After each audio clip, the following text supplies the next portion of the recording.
Hello বন্ধুরা, এই গল্পের প্রথম সিজন আপলোড করা হয়েছিল। তো আজকে পরেরটুকু সহ সম্পূর্ণ গল্পটা আপলোড করা হয়েছে।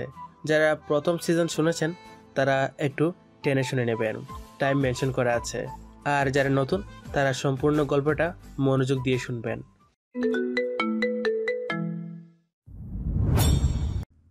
আমার নাম ঈশান। একসময় আমি ছিলাম এক পথের শিশু, অনাথ, ক্ষুধার জ্বালায় জর্জরিত। যখন আশ্রয় পেলাম এক বিশাল বাড়িতে, ভেবেছিলাম শান্তি মিলবে, কিন্তু সেই বিলাসবহুল ছাদের নিচেও আমার জন্য সম্মান ছিল নিষিদ্ধ। প্রতিটি দিন কেটেছে অপমানে, অবহেলায়, আর সেই অপমানের আগুনে আমার ভেতরে জন্মেছিল এক অদম্য জেদ, এক প্রতিশোধের আকাঙ্ক্ষা। আর আমি ছিলাম সেই অচেনা জগতের এক চেনা মুখ, যে কিনা দেখেছিল এক নিষ্পাপ ছেলের চোখের অজ্ঞিত কষ্ট। তার অসহায়ত্ব আমাকে ছুঁয়ে গিয়েছিল। আমি জানতাম সে নির্দোষ, সে লড়তে চায়। হয়তো সেই দিনই অজান্তেই আমার জীবন তার সাথে বাধা পড়েছিল। যখন সে হারিয়ে গেল, আমার বিশ্বাস ছিল একদিন সে ফিরবেই, কিন্তু জানতাম না তার সেই ফেরা আমার জীবনের সবচেয়ে বড় পরীক্ষায় পরিণত হবে। আমি ফিরেছি আমার সেই অপমানের জবাব দিতে। যারা আমাকে দুলোর সাথে মিশিয়ে দিতে চেয়েছিল তাদের ক্ষমতা চূর্ণ করতে। আজ আমি আর সেই দুর্বল ঈশান নই। আমার প্রতিটি পদক্ষেপ এখন নির্ভুল, কিন্তু এই কঠিন পথে কি কেবল প্রতিশোধই আমার পাথায়, নাকি ভালোবাসার এক নতুন অধ্যায় আমার জন্য অপেক্ষা করছে? তার ফেরা শুধু আমার বিশ্বাসকে নয়, আমার হৃদয়কেও ছুঁয়ে গেছে। কিন্তু এই পথ সহজ নয়। পুরনো শত্রুতা, নতুন বিপদ, সবকিছু মিলিয়ে আমাদের ভালোবাসার এক চরম পরীক্ষা। আমরা কি পারবো এই অন্ধকার পেরিয়ে আলোর পথে হাঁটতে? আমাদের গল্প কি পাবে এক সুখের পরিণতি?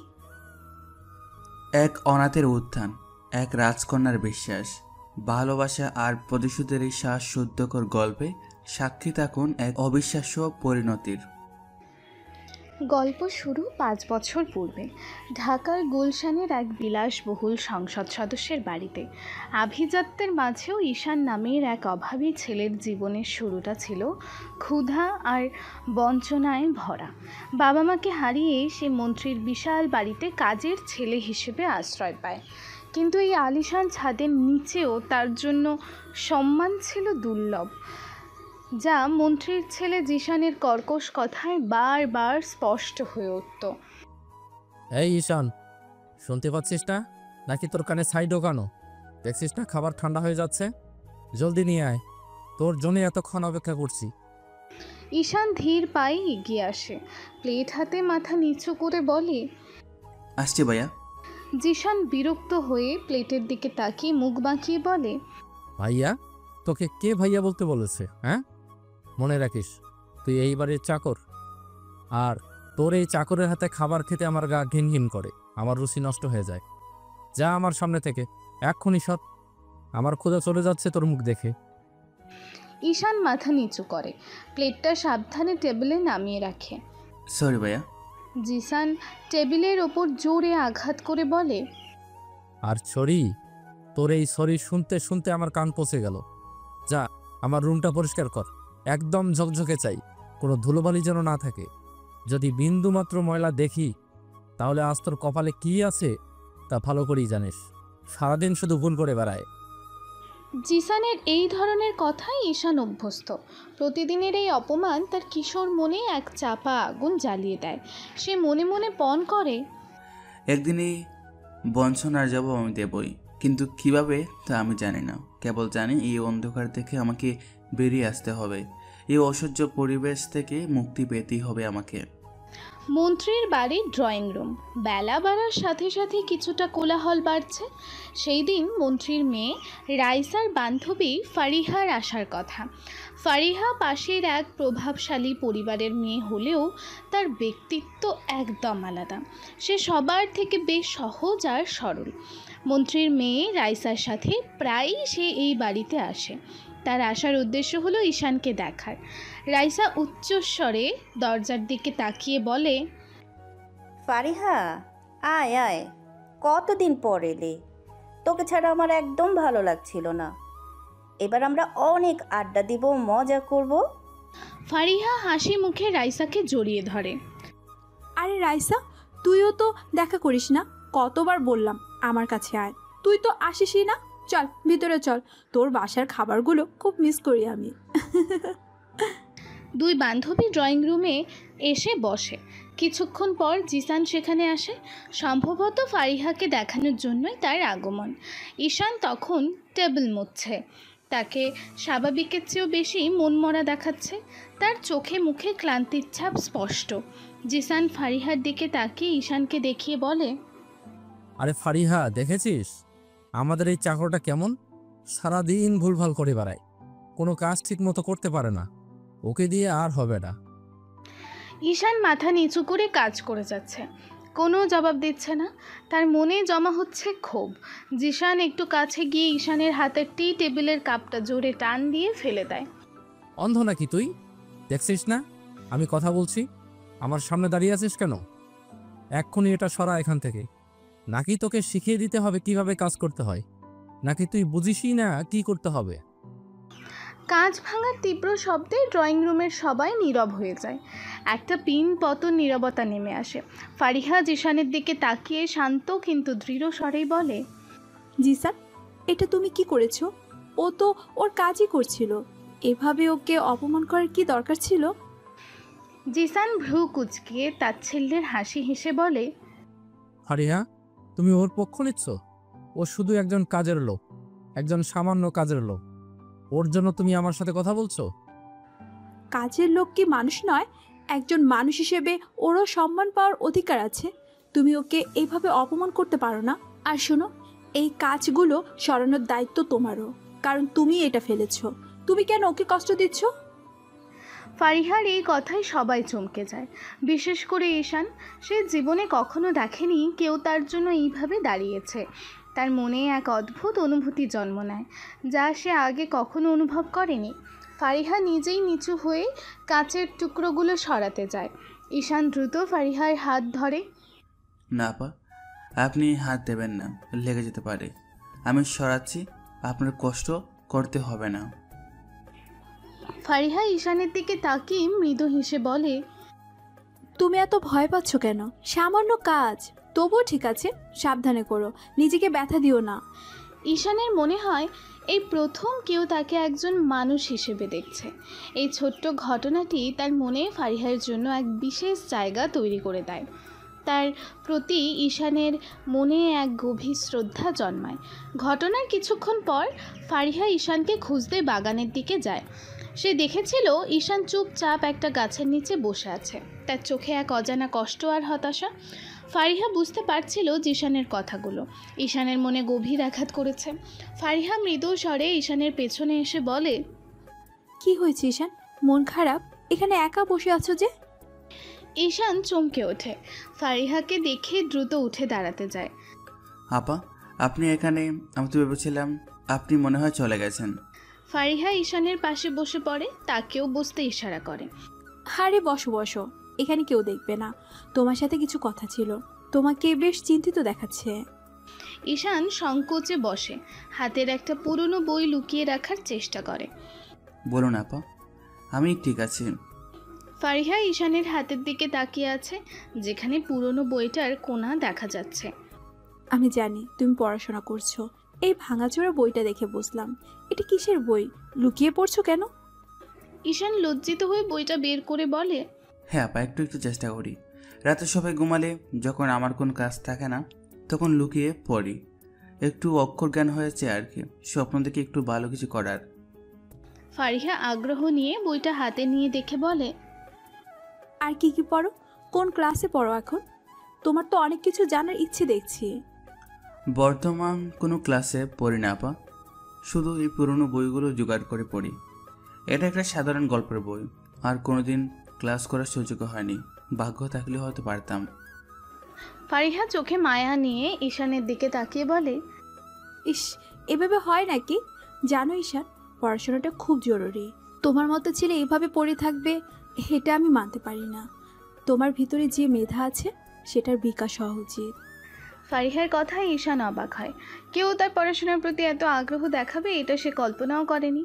ফারিহা তাকে সাহায্য করার জন্য একটা অপ্রত্যাশিত প্রস্তাব দেয়। ফারিহা উচ্ছ্বসিত হয়ে ঈশানের কাঁধে হাত রেখে বলে, শোনো, আমি তোমাকে সাহায্য করতে চাই। আমার কাছে অনেক বই আছে যেগুলো আমার আর দরকার হয় না, সেগুলো তুমি নিতে পারো।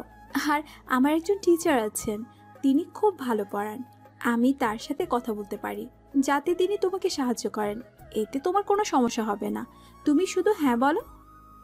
ঈশান বিস্মিত হয়ে ফারিহার দিকে তাকিয়ে বলে, আমাকে? কিন্তু আপা, আমি তো কাজের ছেলে, আমার জন্য কেন আপনি এত কিছু করবেন? কোনো কিন্তু না, তুমি কাজের ছেলে হতে পারো, কিন্তু তুমি একজন মানুষ, তোমার মেধা আছে, স্বপ্ন আছে। যদি তুমি চাও আমি সব ব্যবস্থা করে দিতে পারি। তুমি শুধু হ্যাঁ বলো, নিজের স্বপ্নগুলো পূরণ করার জন্য চেষ্টা করো। আর কতদিন এভাবে লোকের কাজ করবে বলো? আমি জানি না আপা। ঠিক আছে, শোনো, আমি রাত 10টায় আসবো, তুমি এখানে থেকো, কেমন? ফারিহার এই প্রস্তাবে ঈশানের মনে এক আলোর রেখা দেখা যায়। সে বিশ্বাস করতে পারে না কেউ তার জন্য এতটা ভাবছে। এই মুহূর্তে তার মনে হলো পৃথিবীতে এখনও ভালো মানুষ আছে যারা অন্যের কষ্ট বোঝে। সেদিন রাতে ঈশান ছাদে বসে আছে। আজ সে ঘুমাতে পারেনি। ফারিহার প্রস্তাবটা তার কানে বারবার বাজছিল। জীবনে এই প্রথমবার সে অনুভব করলো তারও স্বপ্ন দেখার অধিকার আছে। আকাশের দিকে তাকিয়ে সে নিজের ভবিষ্যৎ ভাবতে থাকে। তার চোখে ভেসে ওঠে এক নতুন দিনের ছবি। ফারিয়া আপা, উনি আমাকে এতটা ভরসা করছেন, আমি কি পারবো? আমার কি সত্যি যোগ্যতা আছে? এতদিন তো শুধু অপমানই পেয়েছি। আমার মতো একটা কাজের ছেলে কি পারবে বড় কিছু করতে? কিছুক্ষণ ইতস্তত করার পর ঈশানের মনে জেদ চেপে বসে। সে ঠিক করে ফারিহার এই বিশ্বাস সে ভাঙতে দেবে না। সে এই সুযোগ কাজে লাগাবে, নিজেকে প্রমাণ করবে। আর না এই অপমান। এই জীবনের প্রতিটি মুহূর্তে আমি বঞ্চনা দেখেছি। এই সমাজের চোখে আমি সবসময় ছোট হয়ে দেখেছি। কিন্তু ফারিয়া আপা আমাকে একটা পথ দেখাচ্ছেন। আমাকে পারতেই হবে, আমাকে নিজেকে বলতে দিতেই হবে। জিসান ভাইয়ার সব অপমানের জবাব দিতেই হবে। ঈশানের মনে ফারিহার প্রতি এক নতুন অনুভূতি জন্মায়। শুধু সহানুভূতি নয়, এক অজানা আকর্ষণ, এক গভীর সম্মান। সে ফারিহার মুখটা কল্পনা করে, তার হাসিটা মনে করে। ফারিহার প্রতি তার এই অনুভূতি যেন এক নতুন স্বপ্নের জন্ম দেয়। ফারিয়া আপা, আপনি শুধু আমার পড়াশোনার পথই খুলে দিলেন না, আমার মনেও এক নতুন আশা জাগালেন। আপনাকে আমি ভুলবো না, আপনার এই সাহায্য আমি কোনোদিনও ভুলবো না। আপনার এই বিশ্বাসই আমাকে এগিয়ে নিয়ে যাবে। সেই রাতের আকাশ, সেই তারাদের ঝলমলে আলো, আর ফারিহার সেই অনুভূতির প্রস্তাব, সব মিলিয়ে ঈশানের মনে নতুন স্বপ্নের বীজ বপিত হয়। সে প্রতিজ্ঞা করে একদিন সে শুধু নিজেকে প্রতিষ্ঠিত করবে না, যারা তাকে অপমান করেছে তাদেরও ভুল প্রমাণ করবে। আর এই যাত্রায় ফারিহা থাকবে তার হৃদয়ের খুব কাছাকাছি, এক অদৃশ্য প্রেরণা হয়ে। ফারিহা সেই রাতেই 10টায় চুপচাপে ঈশানকে পড়াশোনার জন্য বইপত্র আর খাতা কলম জোগাড় করে দেয়। সে জানে এই বাড়িতে সবার নজর এড়িয়ে তাকে কাজটা করতে হবে। ফারিহা মৃদু স্বরে বইগুলো ঈশানের হাতে দিতে দিতে বলে, ঈশান, এগুলো রাখো, দেখবে তোমার অনেক কাজে আসবে। এগুলো আমার পুরনো বই, তবে খুব যত্নে রাখা ছিল। আর এই খাতা কলমগুলো দিয়ে অনুশীলন করবে, কোনো দ্বিধা করো না, আমি তোমার পাশে আছি। ঈশান বইগুলো হাতে নিয়ে নিচু স্বরে বলে, আপা, আপনি আমার জন্য এত কষ্ট করছেন, আমি জানি না কি বলবো। ফারিহা ঈশানের চোখে চোখ রেখে হাসি মুখে বলে, কষ্ট কিসের? তুমি তো পড়াশোনা করতে চাও, তাই না? জ্ঞান অর্জনের চেষ্টা করাটা কি খারাপ কিছু? তোমার মধ্যে শেখার আগ্রহ আছে, এটা দেখে আমি অনেক খুশি হয়েছি। এটা আমার কোনো কষ্ট নয়, বরং আমার ভালো লাগছে যে আমি তোমাকে সাহায্য করতে পারছি। ঈশান বইগুলোর দিকে তাকিয়ে তারপর ফারিহার দিকে ফিরে বলে, কিন্তু যদি কেউ দেখে ফেলে, জিসান ভাইয়া যদি জানতে পারে, তাহলে তো আমাকে আর এই বাড়িতে থাকতে দেবে না।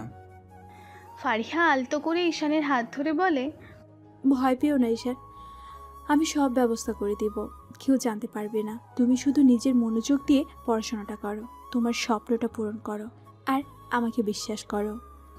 ফারিহার এই আন্তরিকতা ঈশানকে মুগ্ধ করে। তার স্পর্শে ঈশানের মনে এক অদ্ভুত শিহরণ জাগে। দ্বিধা সত্ত্বেও ফারিহার প্রতি তার মনে এক গভীর শ্রদ্ধা ও আকর্ষণ জন্মায়। সে ফারিহাকে আর চোখে দেখতে শুরু করে। তার প্রতিটি নড়াচড়া যেন ঈশানের চোখে ধরা পড়ে। ঈশান মনে মনে বলে, এই মেয়েটা কেন আমার জন্য এত কিছু করছে? আমি তো শুধু একজন সাধারণ কাজের ছেলে, তবুও ওর মুখের দিকে তাকালেই কেমন যেন একটা শান্তি লাগে। ওর হাসিটা যেন সব কষ্ট ভুলিয়ে দেয়। ওর চোখ দুটো যেন আমাকে সাহস যোগায়। আমি আগে কখনো এমন কাউকে দেখিনি। ফারিহা ঈশানের দিকে তাকিয়ে একটু হেসে বলে, কি ভাবছো এত? হুম হুম, এখন থেকে মন দিয়ে পড়াশোনা করতে হবে। কোনো সমস্যা হলে আমাকে জানাবে, আমি আছি। হ্যাঁ আপা, করব। কথা দিচ্ছি আমি আপনাকে নিরাশ করব না। সেই মুহূর্ত থেকে ঈশানের পৃথিবীটা যেন একটু একটু করে পাল্টে যেতে থাকে। ফারিহা শুধু তার শিক্ষিকা নয়, তার গোপন জগতের এক উজ্জ্বল নক্ষত্র। 2 দিন পর মন্ত্রীর বাড়ির পেছনে সেই বাগান, দিনের বেলা। পড়াশোনার সূত্রে ঈশান ও ফারিহার মধ্যে এক অদ্ভুত বন্ধুত্ব গড়ে ওঠে। ফারিহা যখনই মন্ত্রীর বাড়িতে আসে, ঈশানকে নানা অজুহাতে ডেকে কথা বলে। তাদের মিষ্টি খুনসুটি বাড়তে থাকে, যা দুজনের কাছে বেশ উপভোগ্য। ফারিহা ঈশানের দিকে এগিয়ে আসে, হাতে একটা গল্পের বই। এই যে কাজের ছেলে সাহেব, এই বাগানে আমার আর রাইসার কয়েকটা গোলাপ গাছ আছে। তুমি নাকি আজ আমাদের গাছে জল দাওনি? আমার গোলাপ গাছগুলো সব শুকিয়ে যাচ্ছে। ঈশান হাসি মুখে গাছের দিকে তাকিয়ে বলে, কই আপা, আমি তো এখনই জল দিলাম। দেখুন পাতাগুলো কেমন চকচক করছে। মনে হয় আপনার চোখে আজ ধুলো পড়েছে। ফারিহা ভ্রু কুচকে বলে, হয়েছে হয়েছে, বেশি পাকা হয়েও না। ওসব এমনি এমনি বললাম। আমার বাড়িতে কি গোলাপ ফুলের গাছের অভাব আছে নাকি? তোমার জন্যই তো আমি এখানে আসি। আচ্ছা শোনো, এই বইটা পড়েছো তুমি? এটা একটা খুব সুন্দর প্রেমের গল্পের বই। প্রেমের গল্প আমাকে? ফারিহা মৃদু হেসে বলে, কেন, তুমি কি প্রেমের গল্প পড়তে পারো না নাকি? নাকি তুমি জীবনে কখনো প্রেম করবে না বলে ঠিক করেছো? নাকি প্রেম তোমার জন্য নিষিদ্ধ? হুম হুম। ঈশান মাথা চুলকে বলে, আরে না আপা, তা কেন? আসলে আমার তো এমন গল্প পড়ার সুযোগ হয়নি। সবসময় কাজ আর কাজের চিন্তা। ফারিহা বইটা ঈশানের দিকে এগিয়ে দিয়ে বলে, তাহলে নাও, এটা পড়ো, দেখবে কেমন ভালো লাগবে। আর পড়ে আমাকে বলবে গল্পের নায়িকা আর নায়কের মধ্যে কার চরিত্র তোমার সবচেয়ে বেশি ভালো লেগেছে। ঈশান বইটা হাতে নিয়ে বলে, আচ্ছা আপা, আমি পড়বো, কিন্তু যদি আমার খারাপ লাগে? আরে বাবা, লাগবে লাগবে, আমার কি, তখন বলবো তোমার রুচি খারাপ, ব্যাস। আপনার কথা শুনে মনে হচ্ছে আমি আপনার একজন সেরা ছাত্র। আচ্ছা, আপনি কিভাবে এই বইগুলো এনে দেন? সেটা আমার ব্যাপার। তুমি শুধু যখনই সুযোগ পাবে তখনই একটু একটু করে পড়বে। আর হ্যাঁ, মাঝে মাঝে আমার কাছে গল্প শোনাবে, দেখবে তোমার পড়া হয়ে যাবে আর আমারও সময় কাটবে। আর প্রেমের গল্পগুলো একটু বেশি মন দিয়ে পড়বে, কেমন? আচ্ছা আপা, আপনি যখন বলছেন তখন তো পড়তেই হবে। তাদের এই খুনসুটি ক্রমশ বাড়তে থাকে। জিসানের অনুপস্থিতিতে তারা একে অপরের সঙ্গ উপভোগ করে। তাদের হাসি ঠাট্টা যেন এক নতুন সুর সৃষ্টি করে মন্ত্রীর বাগানে। পরের দিন সকালে মন্ত্রীর বাড়ির বারান্দা, জিসান ফোনে কথা বলছে। জিসান, মন্ত্রীর দাম্ভিক ছেলে, এই পরিবর্তনগুলো লক্ষ্য করে। ঈশান আর ফারিহার ঘনিষ্ঠতা তার চোখে পড়ে। তার মনে সন্দেহ জাগে। সে ফারিহাকে বেশ পছন্দ করে, আর ফারিহার এই কাজের ছেলের সাথে মেলামেশা সে কোনোভাবেই মেনে নিতে পারে না। জিসান ফোনে কথা বলতে বলতে ঈশান ও ফারিহাকে লক্ষ্য করে বলে, আরে দোস্ত, জানিস তো এই ঈশানটা আজকাল বেশি বাড়াবাড়ি করছে। ফারিহার সাথে ওর খুব ভাব দেখা যাচ্ছে। আমার একদম ভালো লাগছে না। ফারিহা আমার পছন্দের মেয়ে। ফোন রেখে দেয় জিসান। এরপর ঈশানের দিকে রাগত চোখে তাকিয়ে এগিয়ে আসে, কর্কশ্বরে বলে, এই ঈশান, কি হচ্ছে এসব? ফারিহার সাথে তোর এত কিসের কথা? তুই কি তোর সীমা ভুলে যাচ্ছিস? ঈশান মাথা নিচু করে বলে, না ভাইয়া, আমি তো শুধু ওনার একটা বই ফেলে দিয়েছিলাম, সেটাই ফেরত দিচ্ছিলাম। ওই ফেরত দিচ্ছিলি? আমি কি তোর কথাবার্তা শুনছি না নাকি? আমি সব দেখি, সব বুঝি। তুই কি মনে করিস আমি বোকা? ফারিহার সাথে বেশি ঘনিষ্ঠ হওয়ার চেষ্টা করবি না। ও আমার পছন্দের মেয়ে। ওর দিকে যদি দ্বিতীয়বার চোখ তুলে তাকাস, তাহলে কিন্তু তোর কপালে কি আছে তা কল্পনাও করতে পারবি না। ফারিহা জিসানের দিকে এগিয়ে এসে রাগত স্বরে বলে, জিসান, তুমি কি বলছো এসব? ও তো আমাকে বইটা দিচ্ছিল। আর তাছাড়া আমি কার সাথে কথা বলবো, কার সাথে মিশবো, সেটা আমার ব্যাপার, তোমার নয়। ফারিহা, তুই জানিস না ও কেমন ছেলে? ও একজন সামান্য চাকর, তুই ওর সাথে মিশলে তোর সম্মান নষ্ট হবে। ফারিহা ঠোঁট কামড়ে বলে, ওর সম্মান নিয়ে তোমার ভাবতে হবে না, তুমি তোমার কাজ করো। আর শোনো, তুমি যদি আবার ওকে কিছু বলো তাহলে কিন্তু আমার থেকে খারাপ কেউ হবে না, মনে রাখবে। জিসান রাগে ফুঁসতে ফুঁসতে সেখান থেকে চলে যায়। তার চোখে ঈর্ষা আর ক্রোধ স্পষ্ট। ঈশান ফারিহার এমন প্রতিবাদ দেখে অবাক হয়, কিন্তু তার মনে এক অজানা ভয় কাজ করে। জিসান তাকে কখনোই সহ্য করতে পারবে না। ঈশান সারা দিন কাজ করার পর গভীর রাতে ঈশান ছাদে একা বসে আছে।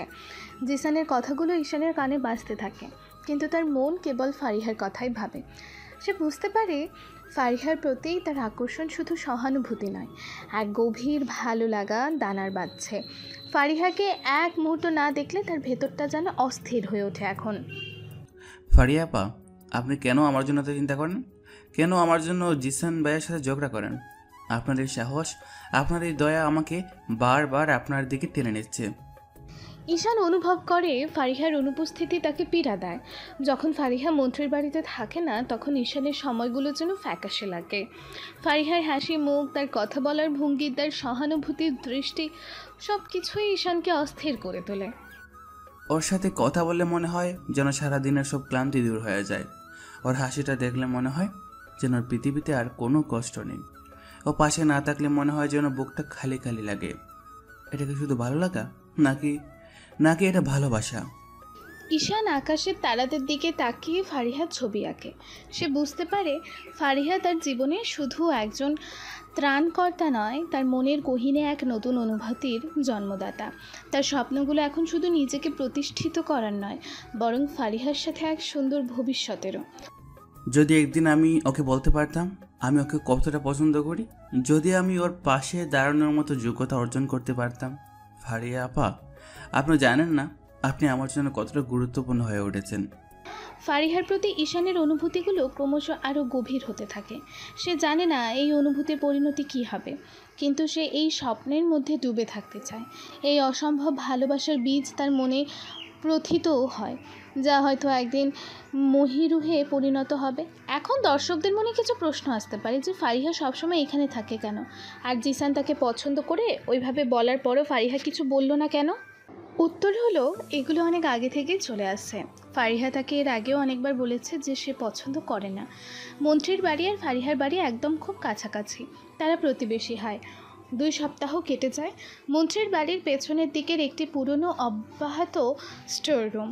গভীর রাত, বাইরে নিস্তব্ধতা। রাতের আধার ঘনিয়ে আসে। মন্ত্রীর বিশাল বাড়ির সবাই যখন গভীর ঘুমে আচ্ছন্ন, তখন এক গোপন পাঠশালা বসে এই স্টোর রুমে।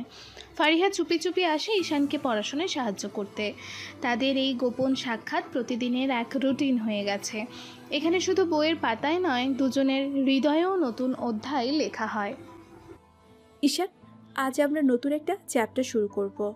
এটা একটু কঠিন, কিন্তু আমি জানি তুমি পারবে। মন দিয়ে শোনো, কেমন?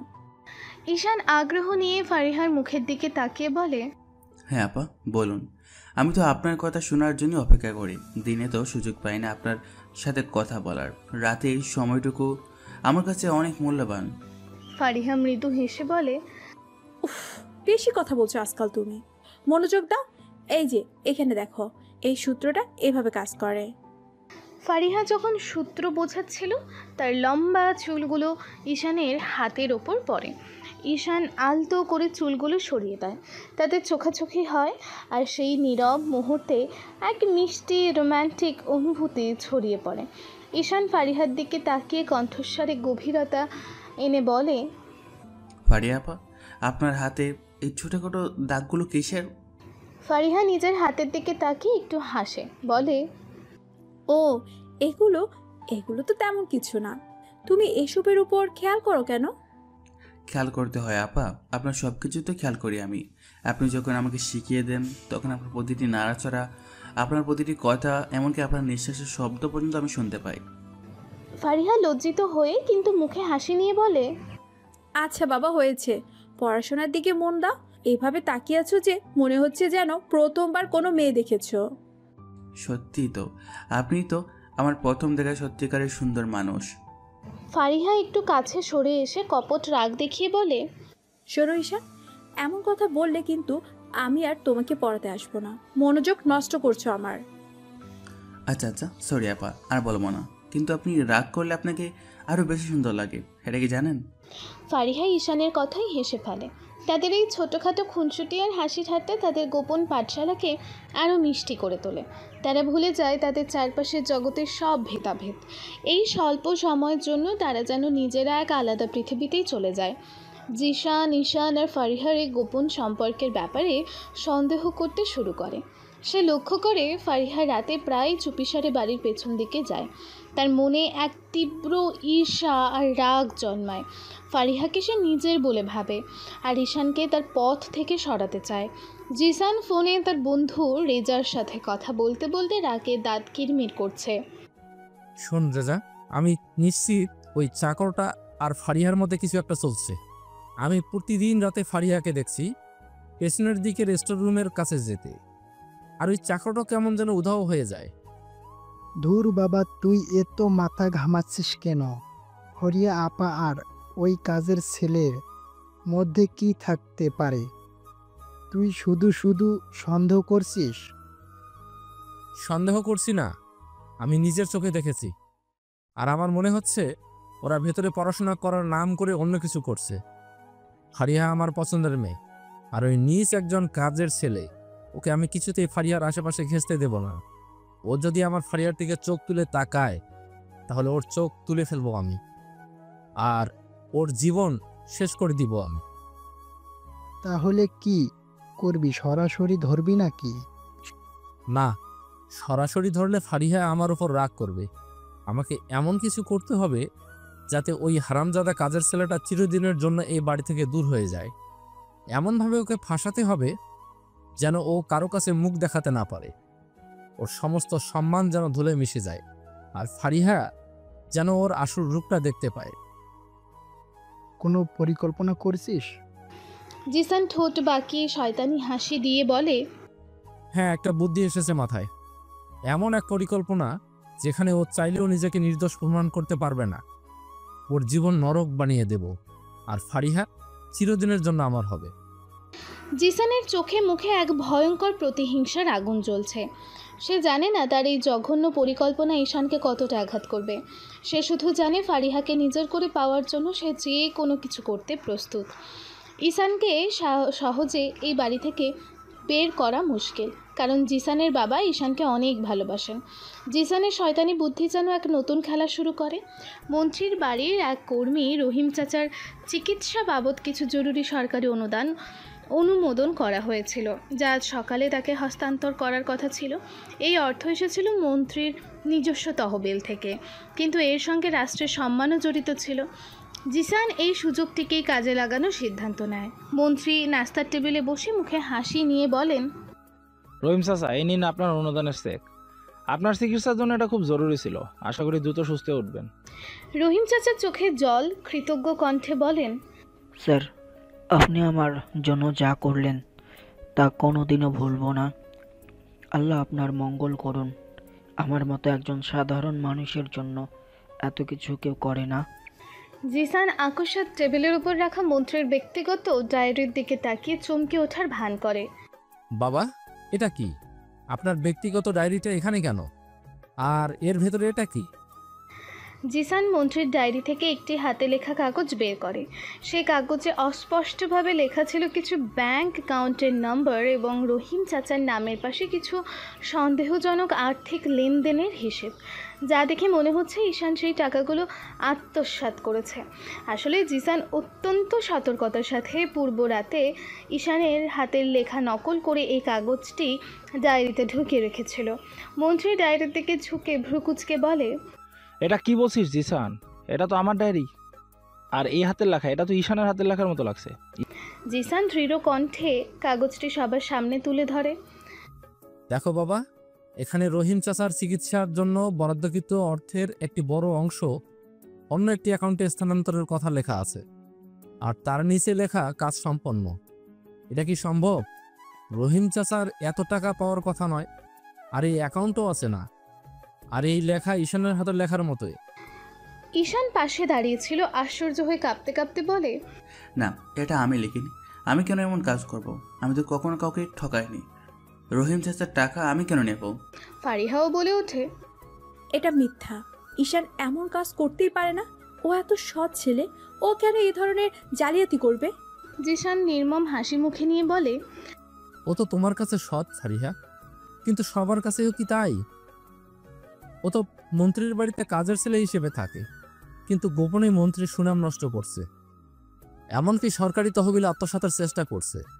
এটা শুধু অর্থ আত্মসাৎ নয় বাবা, এটা আপনার রাজনৈতিক সুনাম নষ্ট করার ষড়যন্ত্র। এর পেছনে বড় কোনো চক্র কাজ করছে, আর ঈশান ওদের হাতের পুতুল। মন্ত্রীর মুখ কালো করে রাগে কাঁপতে কাঁপতে বলে, ঈশান, তুই আমার বিশ্বাস ভাঙলি। তোকে আমি আমার ছেলের মতো ভালোবাসতাম, আর তুই কি করলি? তুই শুধু একজন চোর নয়, তুই একজন প্রতারক। আমার রাজনৈতিক জীবনে খেলার সাহস তোর হলো কি করে? কে তোকে এই কাজ করতে বলেছে? কার হয়ে তুই এই জালিয়াতি করছিস? ঈশান কান্না ভেজা চোখে হতাশায় বলে, বিশ্বাস করুন স্যার, আমি নির্দোষ। আমি এমন কিছু করিনি। আমাকে ফাঁসানো হচ্ছে। আমি রহিম চাচার টাকা কেন নেব? আমি তো শুধু কাজ করি। ফারিহা আর্তনাদ করে বলে, আঙ্কেল, জিসান, তোমরা কি করছো? ঈশান কেন এমন করবে? জিসান, তুমি নিশ্চয়ই কিছু করেছো। তুমি ওকে ফাঁসানোর চেষ্টা করছো। জিসান ঠোঁট বাঁকিয়ে মন্ত্রীকে উদ্দেশ্য করে বলে, দেখো বাবা, ফারিহা ওর পক্ষ নিচ্ছে, কারণ ও ফারিহাকে মিথ্যা গল্প শুনিয়ে প্রভাবিত করেছে। কিন্তু প্রমাণ তো আমাদের চোখের সামনে। এই হাতে লেখা নোট, এই অ্যাকাউন্ট নাম্বার, সব কিছুর সাথেও জড়িত। ওকে এক্ষুনি পুলিশে দেওয়া উচিত। মন্ত্রীর বাড়ির সবাই বিশ্বাস করতে শুরু করে যে ঈশান শুধু টাকা আত্মসাৎ করেনি, মন্ত্রীর সুনাম নষ্ট করার জন্য সে এক গভীর ষড়যন্ত্রে লিপ্ত। রহিম চাচা পর্যন্ত ঈশানের দিকে সন্দেহের দৃষ্টিতে তাকান। ঈশানের সমস্ত আত্মবিশ্বাস ভেঙে যায়।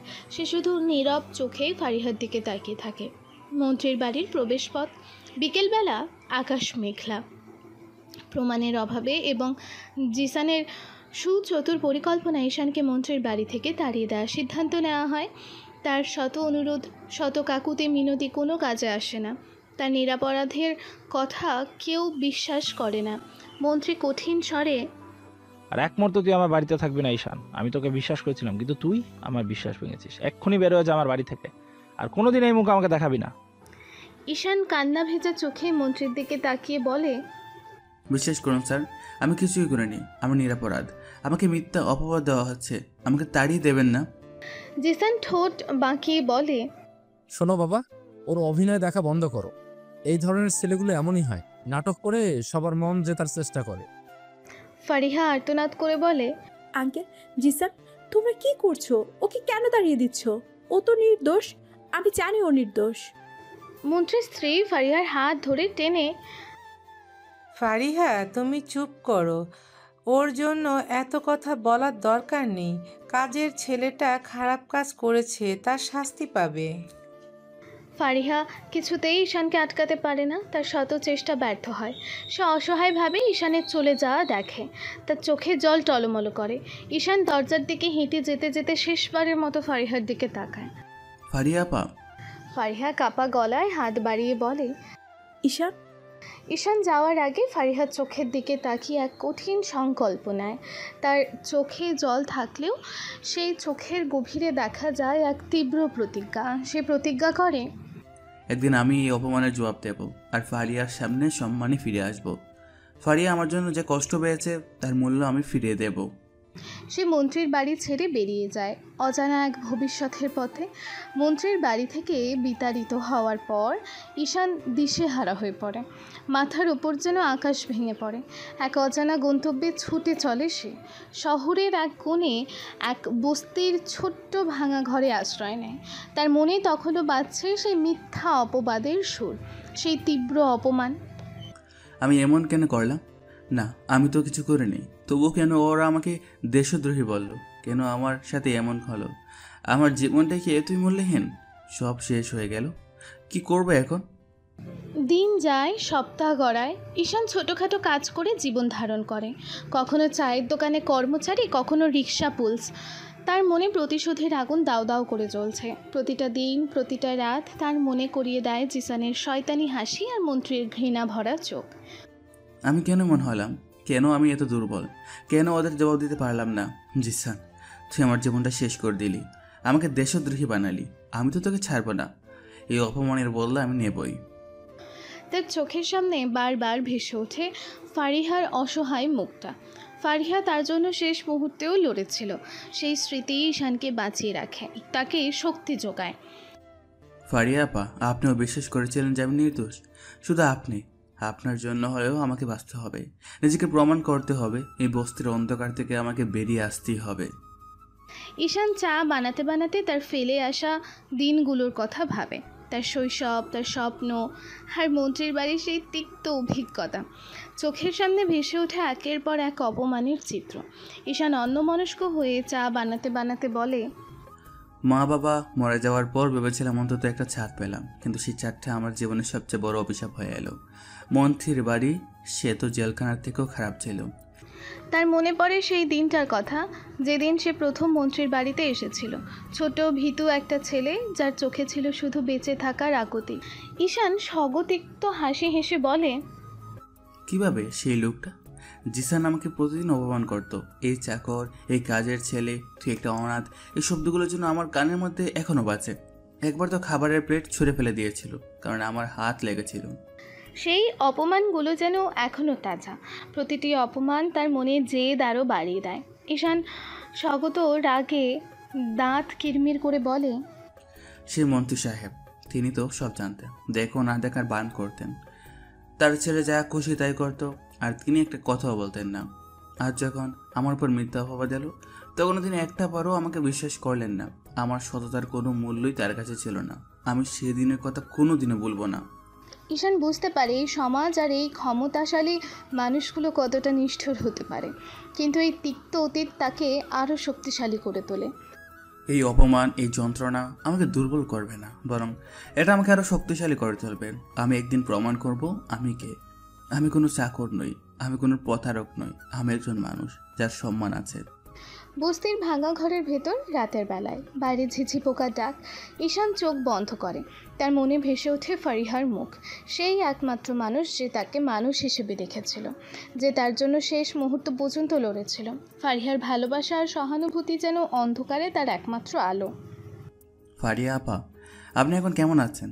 আপনি কি আমার কথা মনে রেখেছেন, নাকি আমার মতো একজন কাজের ছেলেকে আপনিও ভুলে গেছেন? ফারিহার স্মৃতি তাকে শক্তি যোগায়। সে মনে মনে প্রতিজ্ঞা করে ফারিহার সম্মান আর ভালোবাসা সে ফিরিয়ে আনবে। আপনি আমাকে বিশ্বাস করেছিলেন, আপনি একমাত্র মানুষ যিনি আমার পক্ষে দাঁড়িয়েছিলেন।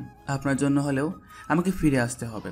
আমি আপনার বিশ্বাস নষ্ট হতে দেব না, আপনার সম্মান আমি ফিরিয়ে দেব। ওদিকে ফারিহাও ঈশানের জন্য ভাবতে থাকে। বাড়িতে এসে সারাক্ষণ বিষণ্ণ থাকে। ঈশানের অনুপস্থিতি তাকে কষ্ট দেয়।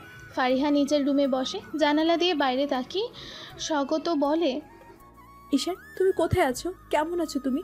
কিভাবে আছো? রাতে খেয়েছো তো? তোমার শরীর কেমন লাগছে? আমি জানি তুমি নির্দোষ ছিলে।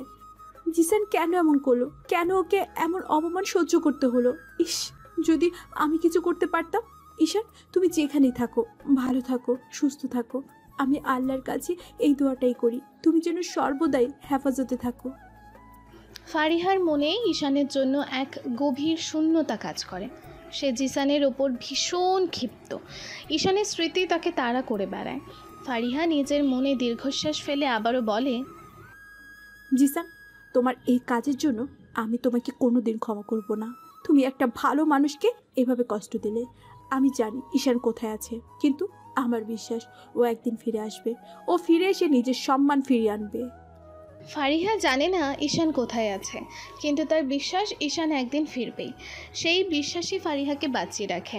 পরের দিন সকালে শহরের এক ব্যস্ত ফুটপাত। ঈশান এক কাপড়ের দোকানে কাজ খুঁজছে। ঈশান আর সাধারণ জীবন কাটাবে না। সে বস্তির এই অন্ধকার থেকে বেরিয়ে আসতে চায়। সে নিজেকে এমনভাবে প্রতিষ্ঠিত করবে যাতে কেউ তাকে আর অবহেলা করতে না পারে, কেউ যেন তাকে কাজের ছেলে বা প্রতারক বলে ডাকতে না পারে। ঈশান মনে মনে হেঁটে যেতে যেতে বলে, এই ছোট ছোট কাজ করে আমার জীবন চলবে না। আমাকে বড় হতে হবে, অনেক বড়, এত বড় যে জিসান আর মন্ত্রীর মতো মানুষও আমার কাছে মাথা নত করবে। তার মনে প্রতিশোধের আগুন আরও তীব্র হয়, কিন্তু সেই আগুন শুধু ধ্বংসের নয়, সৃষ্টিরও। ঈশান কঠিন স্বরে নিজেকে উদ্দেশ্য করে বলে, আমি শুধু টাকা বানাবো না, আমি সম্মান অর্জন করব। আমি এমন কিছু করব যা দেখে ওরা অবাক হয়ে যাবে। ওরা বুঝবে যাকে ওরা পথের দুল ভেবেছিল সে আসলে কি হতে পারে। সে জানে পথটা কঠিন, কিন্তু তার মনে ফারিহার প্রতিজ্ঞা আর অতীতের অপমান, এই দুটি বিষয় তাকে এগিয়ে যাওয়ার প্রেরণা যোগায়। আমি একদিন ফিরে আসবো, এই শহরেই ফিরবো। আমার নিজের পরিচয়ে আমার সে হারানোর সম্মান, ফারিয়ার সে বিশ্বাস, সব আমি ফিরিয়ে আনবো। আমি আর অসহায় থাকবো না। আমি নতুন করে আমার জীবন শুরু করব। আমি প্রমাণ করব ওরা ভুল ছিল। ঈশান শহরের ভিড়ে মিশে যায়, কিন্তু তার মনে এক নতুন সংকল্পের জন্ম হয়। সে আর পেছনে ফিরে তাকাবে না। তার চোখ এখন ভবিষ্যতের দিকে, যেখানে তার জন্য অপেক্ষা করছে এক নতুন অধ্যায়। 5 বছর পর ঢাকার একটি অভিজাত 5 তারা হোটেলের বিশাল হলরুম, এক জমকালো ব্যবসায়িক সংবর্ধনা অনুষ্ঠান। চারিদিকে ঝলমলে আলো, স্যুট ব্লেজারে আবৃত উচ্চ পদস্থ ব্যবসায়ী ও সমাজের গণ্যমান্য ব্যক্তিরা। বছরের পর বছর পেরিয়ে গেছে, সে বস্তির ঈশান আজ আর সেই অসহায় কাজের ছেলেটি নেই। বহু পরিশ্রম, মেধা আর অদম্য জেদ তাকে পৌঁছে দিয়েছে সাফল্যের শিখরে। সে এখন একজন প্রতিষ্ঠিত তরুণ ব্যবসায়ী, যার নাম এখন রাজধানীর অর্থপাড়ায় শ্রদ্ধার সাথে উচ্চারিত হয়। আজকের এই জমকালো পার্টিতে সে এসেছে এক নতুন রূপে, এক নতুন পরিচয়। আর এই পার্টিতেই তার জীবনে আসতে চলেছে এক অপ্রত্যাশিত মুহূর্ত। হলরুমের এক কোণে ফারিহা তার বান্ধবীদের সাথে কথা বলছে। সে আগের চেয়েও বেশি সুন্দরী হয়ে গেছে, কিন্তু তার চোখে এখনও এক চাপা বিষণ্ণতা। ফারিহা বান্ধবী রাইসার সাথে কথা বলছে। রাইসা, তোর বাবা এত বড় একটা পার্টি দিচ্ছেন, আর আমার একদম ভালো লাগছে না। এই লোক দেখানো অনুষ্ঠানগুলো আমার কেন জানি ভালো লাগে না। রাইসা ফারিহার হাত ধরে বলে, আরে ধুর, তুই এখনো এমনও করছিস কেন? পুরনো কথা ভুলে যা, চল একটু ফ্রেশ হয়ে আসি। দেখ কত নামি দামি মানুষ এসেছে। ফারিহা যখন রাইসার সাথে কথা বলছিল, তখনই তার দৃষ্টি আটকে যায় প্রবেশ পথের দিকে। এক সুপুরুষ স্যুট পরা যুবক প্রবেশ করে।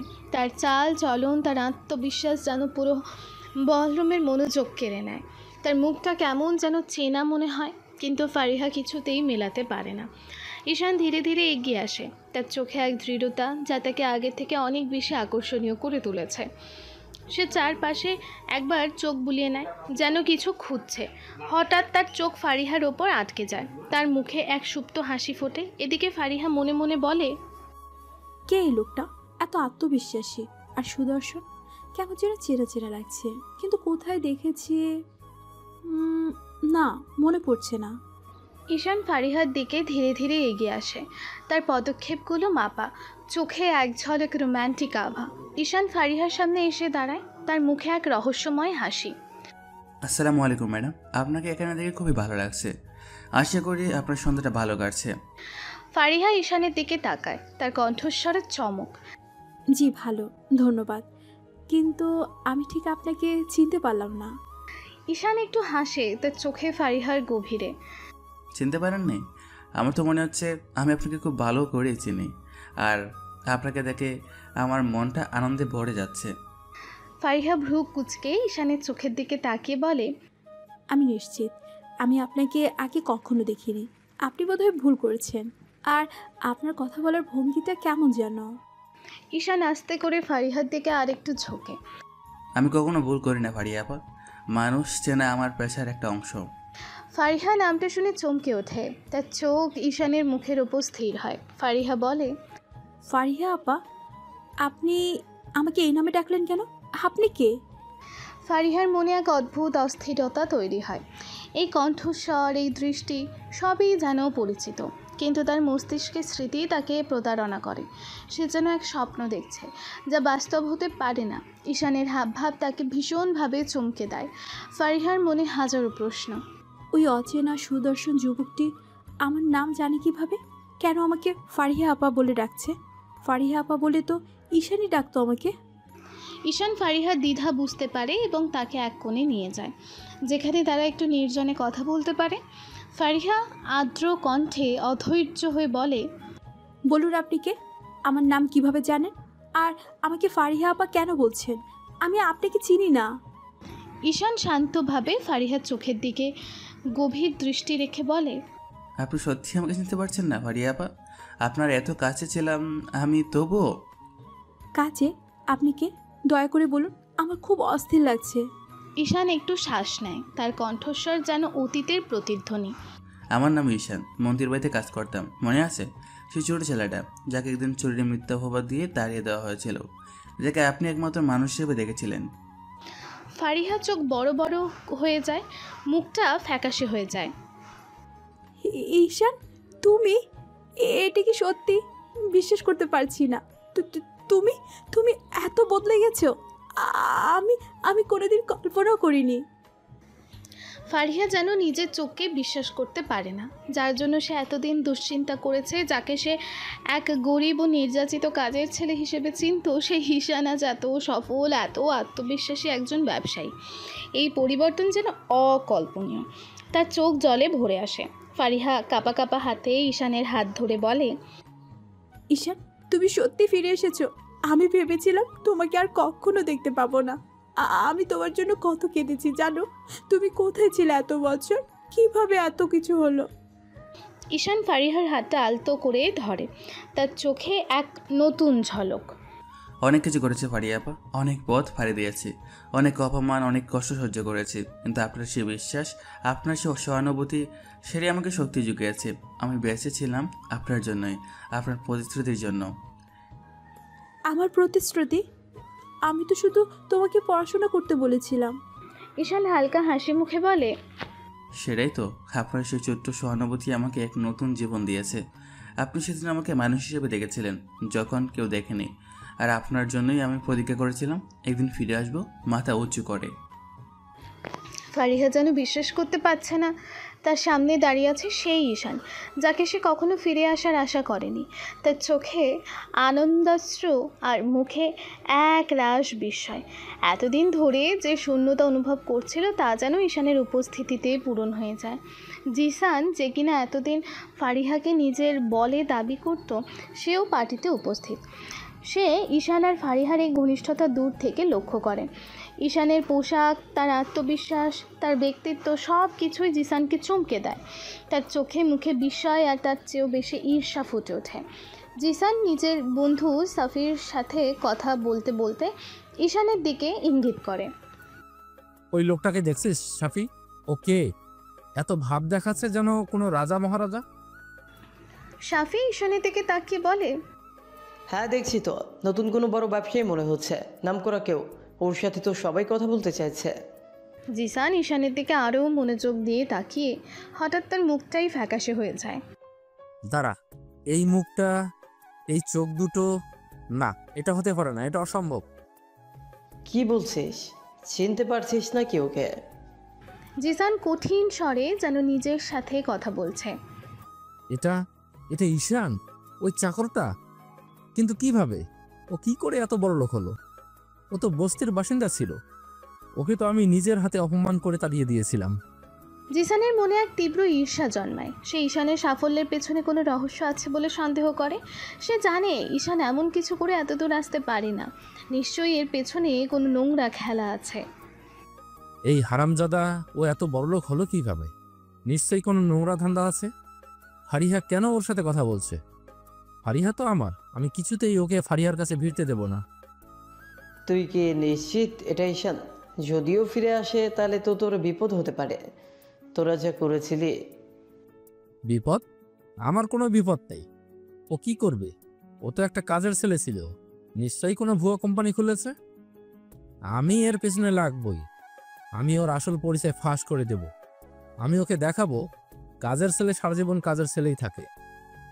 জিসানের মনে ঈশানের প্রতি ঘৃণা আর প্রতিশোধের আগুন আরও তীব্র হয়ে ওঠে। সে ঈশানকে আবারও নিচু করার জন্য নতুন করে ফন্দি আঁটতে শুরু করে। তার চোখ এখন কেবল ঈশানের দিকে। আর তার মনে চলছে এক ভয়ানক খেলা। ঈশান ফারিহাকে তার ফিরে আসার কারণ জানায়, তার কণ্ঠে দৃঢ়তা আর চোখে ভবিষ্যতের স্বপ্ন। ফারিহা তার এই দৃঢ়তা দেখে মুগ্ধ হয়। তার মনে ঈশানের প্রতি শ্রদ্ধা আর ভালোবাসা আরও বেড়ে যায়। ফারিহা ঈশানের দিকে তাকিয়ে আবেগাপ্লুত কণ্ঠে বলে, ঈশান, তুমি যে ফিরে এসেছো এটা আমার কাছে অনেক। আমি ভেবেছিলাম তোমাকে আর কখনো দেখতে পাবো না, কিন্তু তুমি এখন একজন সফল ব্যবসায়ী। এটা যেন একটা অলৌকিক ঘটনা।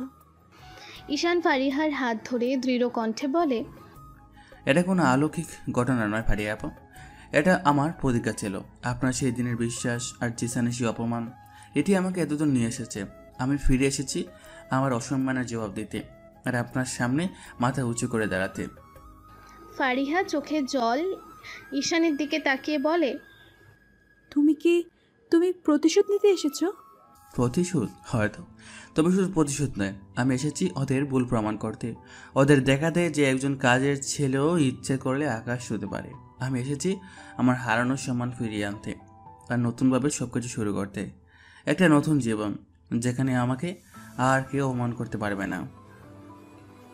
ফারিহা চোখ মুছতে মুছতে বলে, আমি তোমার সাথে আছি ঈশান, আমি সবসময় তোমার পাশে থাকবো। তুমি যা করেছো তা অবিশ্বাস্য। জানি আপা, আপনার এই বিশ্বাস আমার সবচেয়ে বড় শক্তি। আপনি সেদিন আমার পাশে দাঁড়িয়েছিলেন যখন কেউ ছিল না, আর আজ যখন আমি ফিরে এসেছি আমি আপনার সেই বিশ্বাসের প্রতিদান দেব। এই শহরের প্রতিটি মানুষ জানবে আমি কে, আর জিসানকেও তার কাজের ফল ভোগ করতে হবে। ফারিহা ঈশানের এই দৃঢ়তা দেখে মুগ্ধ হয়। তার চোখে ঈশানের জন্য এক নতুন আবেগ সৃষ্টি হয়। সে অসহায় ছেলেটি আজ কত আত্মবিশ্বাসী, কত শক্তিশালী। ফারিহার মনে হয় ঈশান শুধু তার ত্রাণকর্তা নয়, তার স্বপ্ন পুরুষও বটে। তাদের এই পুনর্মিলন যেন এক নতুন গল্পের সূচনা করে। ফারিহা মনে মনে ঈশানের দিকে তাকিয়ে বলে, ঈশান, তুমি সত্যি ফিরে এসেছো। আমি জানি তুমি এবার সফল হবে, আর আমি তোমার পাশে থাকবো সব সময়। বলরুমের ঝলমলে আলোয় ঈশান আর ফারিহা একে অপরের দিকে তাকিয়ে থাকে। তাদের চোখে ভবিষ্যতের স্বপ্ন আর হৃদয়ে এক দৃঢ় অঙ্গীকার। ঠিক তখনই অনুষ্ঠানের ঘোষক মঞ্চে আসেন, তার হাতে মাইক্রোফোন। পুরো বলরুমে পিনপতন নীরবতা নেমে আসে। জিসানের বুকে ধুকপুকানি শুরু হয়। ঘোষক উচ্চস্বরে ঘোষণা করে, সুপ্রিয় সুধীমণ্ডলী, আপনাদের সবার অবগতির জন্য জানাচ্ছি যে আজকের এই মহৎ অনুষ্ঠানে মূল আয়োজক এবং আমাদের বিশেষ অতিথি, যার অদম্য প্রচেষ্টা এবং কঠোর পরিশ্রমে আজকে আমাদের আয়োজন সম্ভব হয়েছে, সেই তরুণ উদ্যোক্তা আহমেদ কর্পোরেশনের সম্মানিত চেয়ারম্যান মিস্টার ঈশান আহমেদ। তাকে মঞ্চে আসার জন্য বিনীত অনুরোধ জানাচ্ছি। ঘোষণা শুনে পুরো বলরুমে হাততালির ঝড় ওঠে। সবাই ঈশানের দিকে তাকায়। জিসানের চোখ কপালে উঠে যায়, তার মুখটা বিস্ময়ে ফ্যাকাশে হয়ে যায়। এটা কিভাবে সম্ভব? আমি তাকে তাড়িয়ে দিয়েছিলাম, আর সে? সাফি জিসানের হাত ধরে টেনে বলে, চুপ কর জিসান, সবাই তাকিয়ে আছে, ও সত্যি আহমেদ কর্পোরেশনের চেয়ারম্যান। ঈশান মৃদু হেসে ধীর পায়ে মঞ্চের দিকে এগিয়ে যায়। তার প্রতি পদক্ষেপে আত্মবিশ্বাস আর আভিজাত্য স্পষ্ট। ফারিহার চোখে তখন আনন্দশ্রু। সে গর্বে ঈশানের দিকে তাকিয়ে থাকে। ঈশান মঞ্চে উঠে, তার মুখমণ্ডল শান্ত, চোখে এক গভীর দ্যুতি। হাজারো মানুষের সামনে সে দাঁড়িয়েছে। জিসানের চোখ ঈশানের দিকেই স্থির। সে বিশ্বাসই করতে পারছে না এই সেই ঈশান যাকে সে চরম অপমান করে দাঁড়িয়ে দিয়েছিল। ঈশান মাইক্রোফোনে দৃঢ় ও স্পষ্ট কণ্ঠে বলে, শুভ সন্ধ্যা উপস্থিত সুধীবৃন্দ। আজকের এই আয়োজনে আপনাদের সবার উপস্থিতি আমাকে মুগ্ধ করেছে। ঈশান যখন কথা বলছিল তখন তার চোখ একবার জিসানের দিকে যায়। এক ঝলক হাসি ফুটে ওঠে তার মুখে। সেই হাসি যেন জিসানকে বিদ্ধ করে। জিসান সাফির দিকে তাকিয়ে বলে, ওর সাহস কত? ও কিভাবে এত আত্মবিশ্বাসের সাথে কথা বলছে? এই চাকরটা কি করে এত বড় হলো? আমি কিছুতেই মানতে পারছি না। ঈশান বক্তব্য চালিয়ে যায়, আজ এই মঞ্চে দাঁড়িয়ে আমি একটি স্বপ্ন পূরণের কথা বলতে চাই। একটি স্বপ্ন যা আমি বহু বছর আগে দেখেছিলাম। সেই স্বপ্ন ছিল নিজেকে প্রমাণ করার, সমাজের প্রতিটি স্তরে মানুষের জন্য কিছু করার। জিসান ঈশানের কথা বলার ভঙ্গি দেখে আরও স্তম্ভিত হয়ে যায়। তার মনে পড়ে ছোটবেলার ঈশানকে, যে সব সময় মাথা নিচু করে কথা বলতো। আজ এই ঈশান সম্পূর্ণ ভিন্ন। জিসান স্বগত রাগে কাঁপতে কাঁপতে বলে, ও আমাকে দেখছে, ওই হাসিটা দেখছিস? ও আমাকে অপমান করছে। এটা আমার সাথে হচ্ছে না, আমি ওকে দেখে নেব। ঈশান বক্তব্যের মাঝখানে এক মুহূর্ত থামে। আজ আমি এখানে দাঁড়িয়ে আমার ফেলে আসা দিনগুলোর কথা মনে করছি সেই মানুষদের কথা যারা আমাকে একসময় তুচ্ছ মনে করেছিল। কিন্তু আমি বিশ্বাস করি পরিশ্রম আর সততা থাকলে যে কোনো মানুষই তার স্বপ্ন পূরণ করতে পারে। জিসানের মনে তখন ক্রোধ, ঈর্ষা আর হতাশার এক মিশ্র অনুভূতি।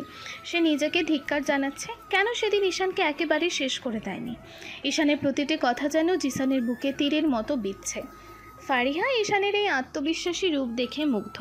তার চোখে এক নতুন স্বপ্ন খেলা করছে। ঈশান বক্তব্য শেষ করে, ধন্যবাদ। সবাই দাঁড়িয়ে হাততালি দেয়। ফারিহা নিজেও দাঁড়িয়ে ঈশানকে অভিবাদন জানায়। জিসান তখনও রাগে স্তব্ধ হয়ে দাঁড়িয়ে থাকে।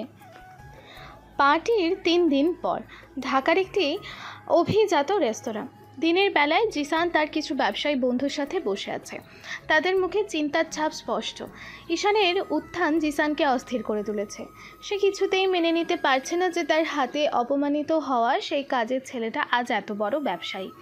ঈর্ষার ক্রোধে অন্ধ হয়ে জিসান ঈশানকে ব্যবসায়িক দিক থেকে হারাতে মরিয়া হয়ে ওঠে। সে ঈশানের বিরুদ্ধে সব রকম নোংরা কৌশল অবলম্বন করতে শুরু করে। জিসান টেবিলের ওপর ঘুষি মেরে রাগে কাঁপতে কাঁপতে বলে, আমি কিছুতেই মানতে পারছি না ওই ঈশান নামের চাকরটা কিভাবে এত বড়লোক হলো। ও তো একটা বস্তির ছেলে ছিল। আমার বাবা ওকে বাড়ি থেকে তাড়িয়ে দিয়েছিল, আর আজও আমার প্রতিদ্বন্দ্বী। এক বন্ধু আশঙ্কা নিয়ে বলে, কিন্তু জিসান আহমেদ কর্পোরেশন তো আজকাল সত্যিই খুব ভালো করছে। ওদের নতুন প্রজেক্টগুলো তো বেশ সফল হচ্ছে। ঈশান আহমেদকে সবাই বেশ সমীহ করে চলছে। জিসান ঠোঁট বাঁকিয়ে বিদ্রুপের হাসি হেসে বলে, সমীহ? হ্যাঁ, ওসব লোক দেখানো। আমি জানি এর পেছনে কোনো নোংরা চাল আছে। ও নিশ্চয়ই কোনো অবৈধ কাজ করে এত টাকা কামাচ্ছে। আমি ওকে শেষ করে দেব, ওর সব ব্যবসা আমি ধ্বংস করে দেব। কিন্তু কিভাবে? ঈশান তো এখন অনেক শক্তিশালী, ওর নেটওয়ার্কও অনেক বড়। নেটওয়ার্ক? আমি ওর নেটওয়ার্ক ধুলোয় মিশিয়ে দেব। আমি ওর প্রতিটি প্রজেক্টে বাধা দেব, ওর সাপ্লাই চেইন নষ্ট করব, ওর ক্লায়েন্টদের আমার দিকে টেনে আনবো, এমনকি ওর কর্মীদেরও হাত করব। ওকে এমনভাবে ঘায়েল করব যেন ও আর কোনোদিন মাথা তুলে দাঁড়াতে না পারে। জিসান তার বন্ধুদের নিয়ে ঈশানের বিরুদ্ধে একের পর এক ষড়যন্ত্র করতে থাকে।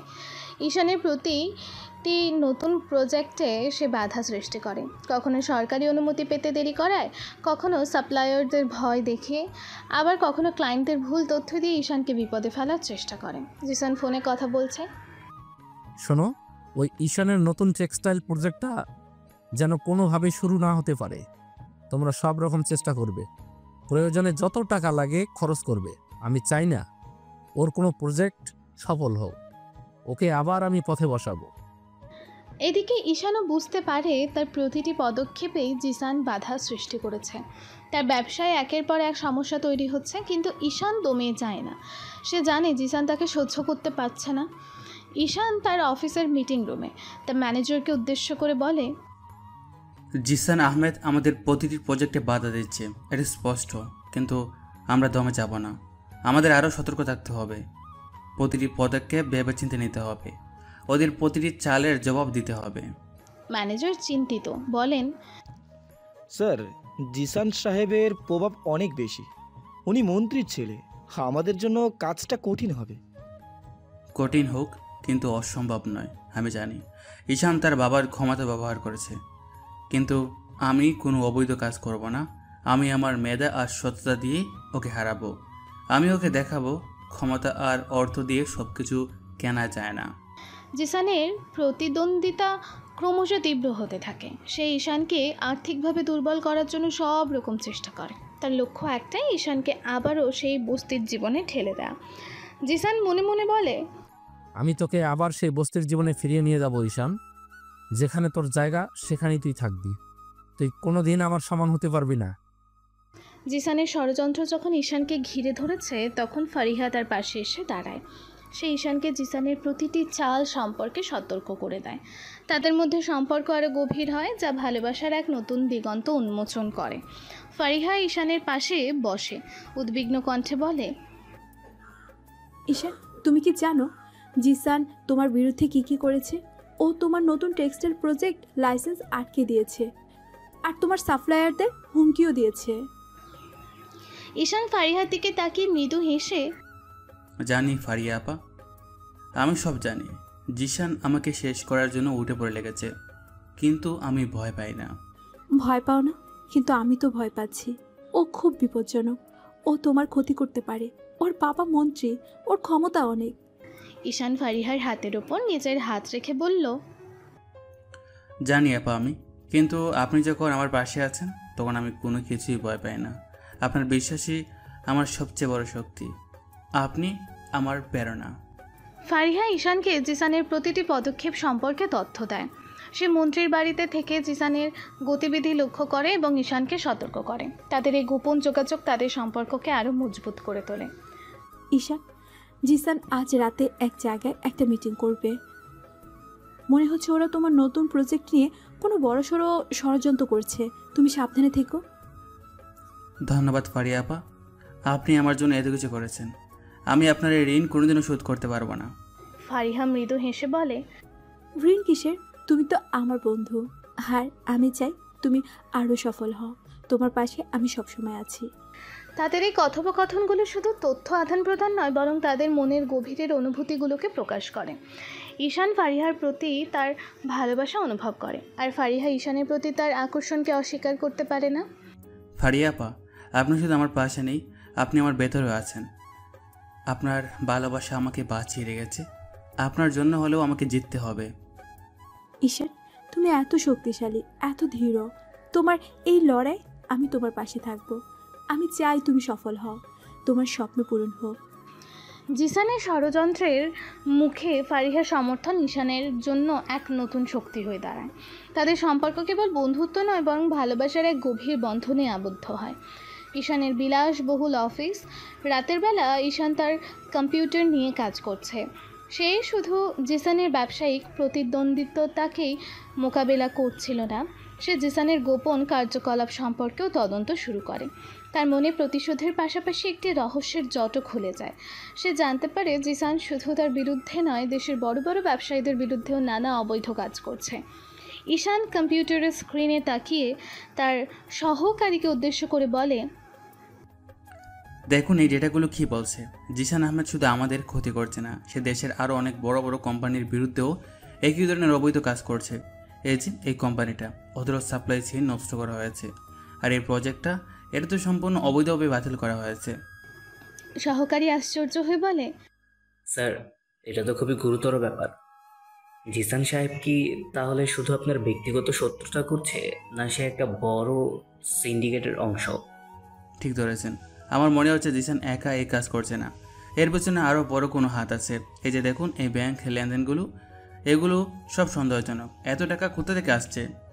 ঈশান তার নিজস্ব গোয়েন্দা দল দিয়ে জিসানের প্রতিটি পদক্ষেপের ওপর নজর রাখে। সে জানতে পারে জিসান বিভিন্ন অবৈধ চুক্তি, চাঁদাবাজি এবং সরকারি টেন্ডার ম্যানিপুলেশনের সাথে জড়িত।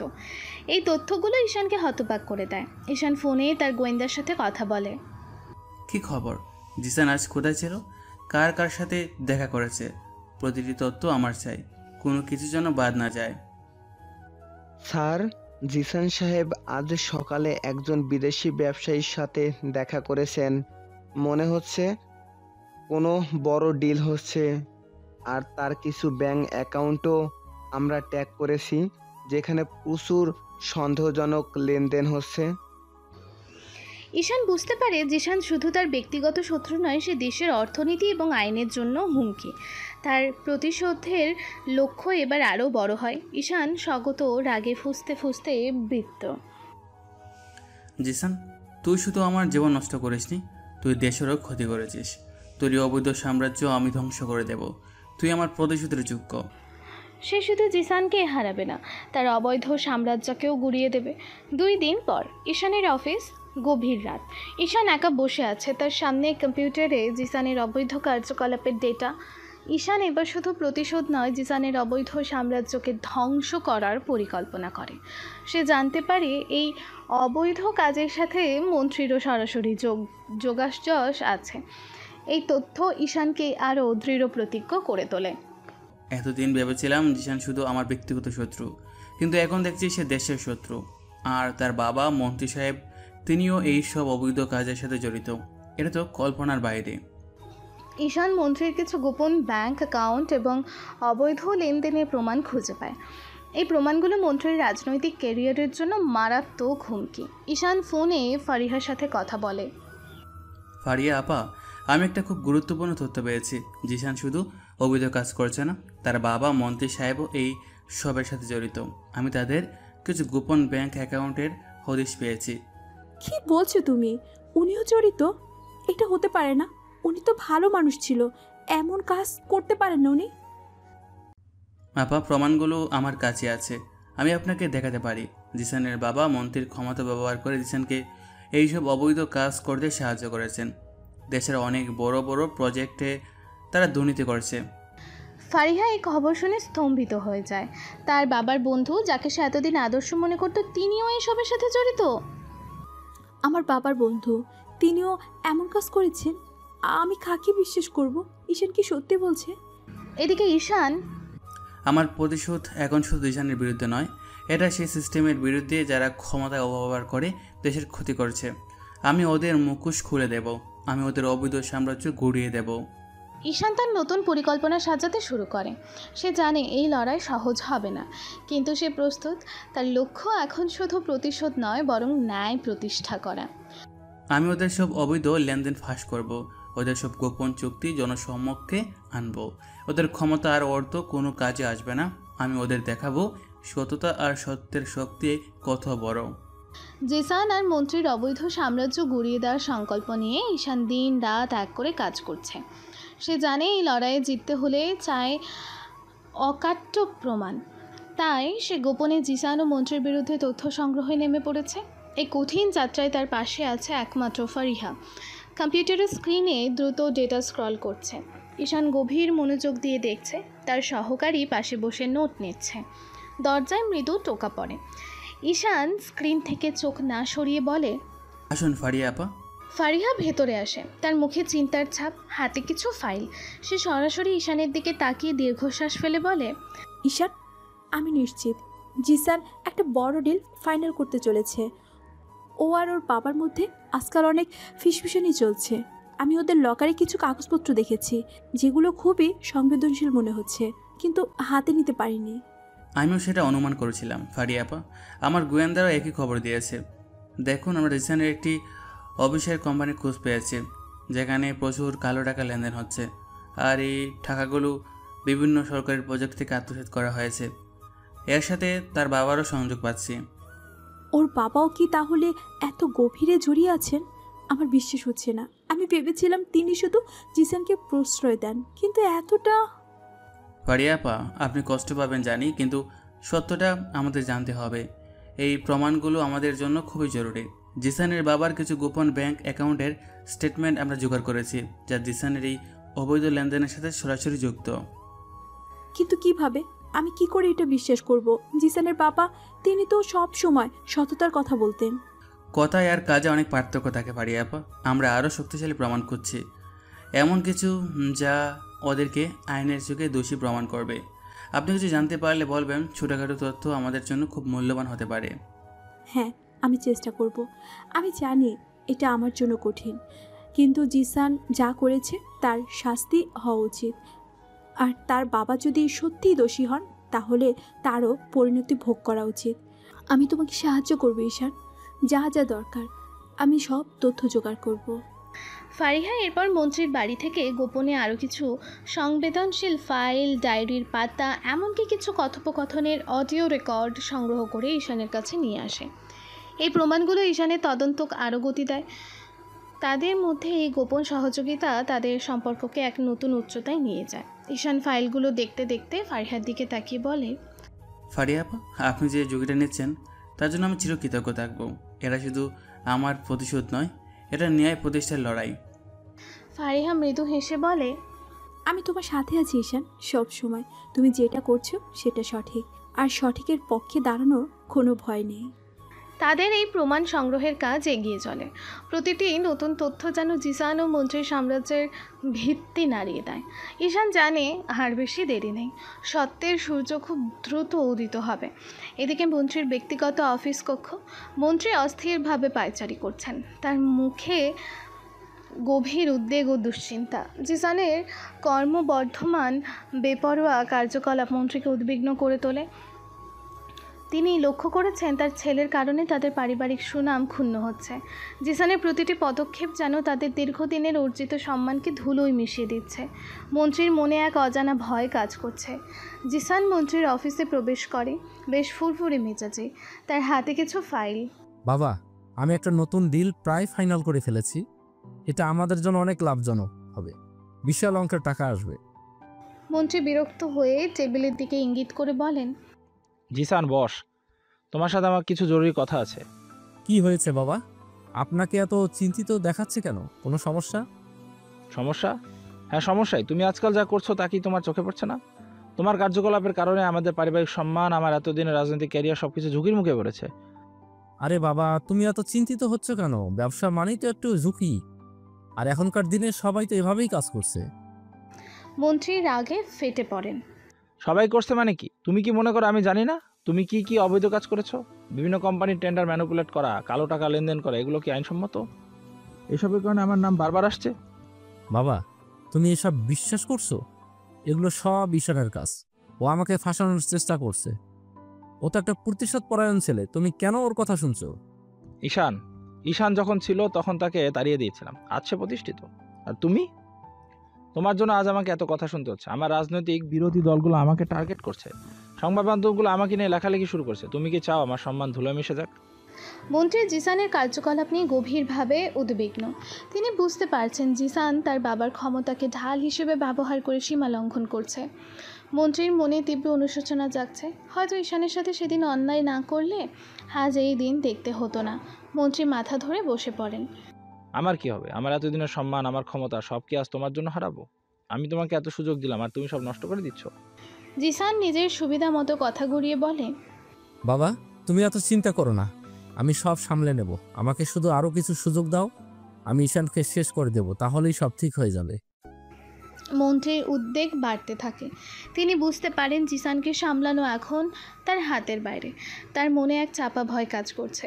এই সমস্যার সমাধান না হলে হয়তো তাদের পারিবারিক ও রাজনৈতিক জীবন ধ্বংস হয়ে যাবে। তিনি বুঝতে পারেন ঈশানের প্রতি করা অবিচার ফল আজ তাদের ভোগ করতে হচ্ছে। ঢাকার একটি বড় সংবাদ সম্মেলন কেন্দ্র, সাংবাদিক আর মিডিয়ার ভিড়। ঈশান মঞ্চে উপস্থিত। ঈশানের প্রমাণ সংগ্রহের কাজ শেষ। তার হাতে এখন জিসান ও মন্ত্রীর অবৈধ কার্যকলাপের সমস্ত অকাট্য প্রমাণ। এইবার সে সেই প্রমাণগুলো জনসম্মুখে ফাঁস করে দেবে, যা জিসানের সাম্রাজ্যকে মুহূর্তেই ধুলোয় মিশিয়ে দেবে। এই মুহূর্তের জন্য সে দিনের পর দিন অপেক্ষা করেছে।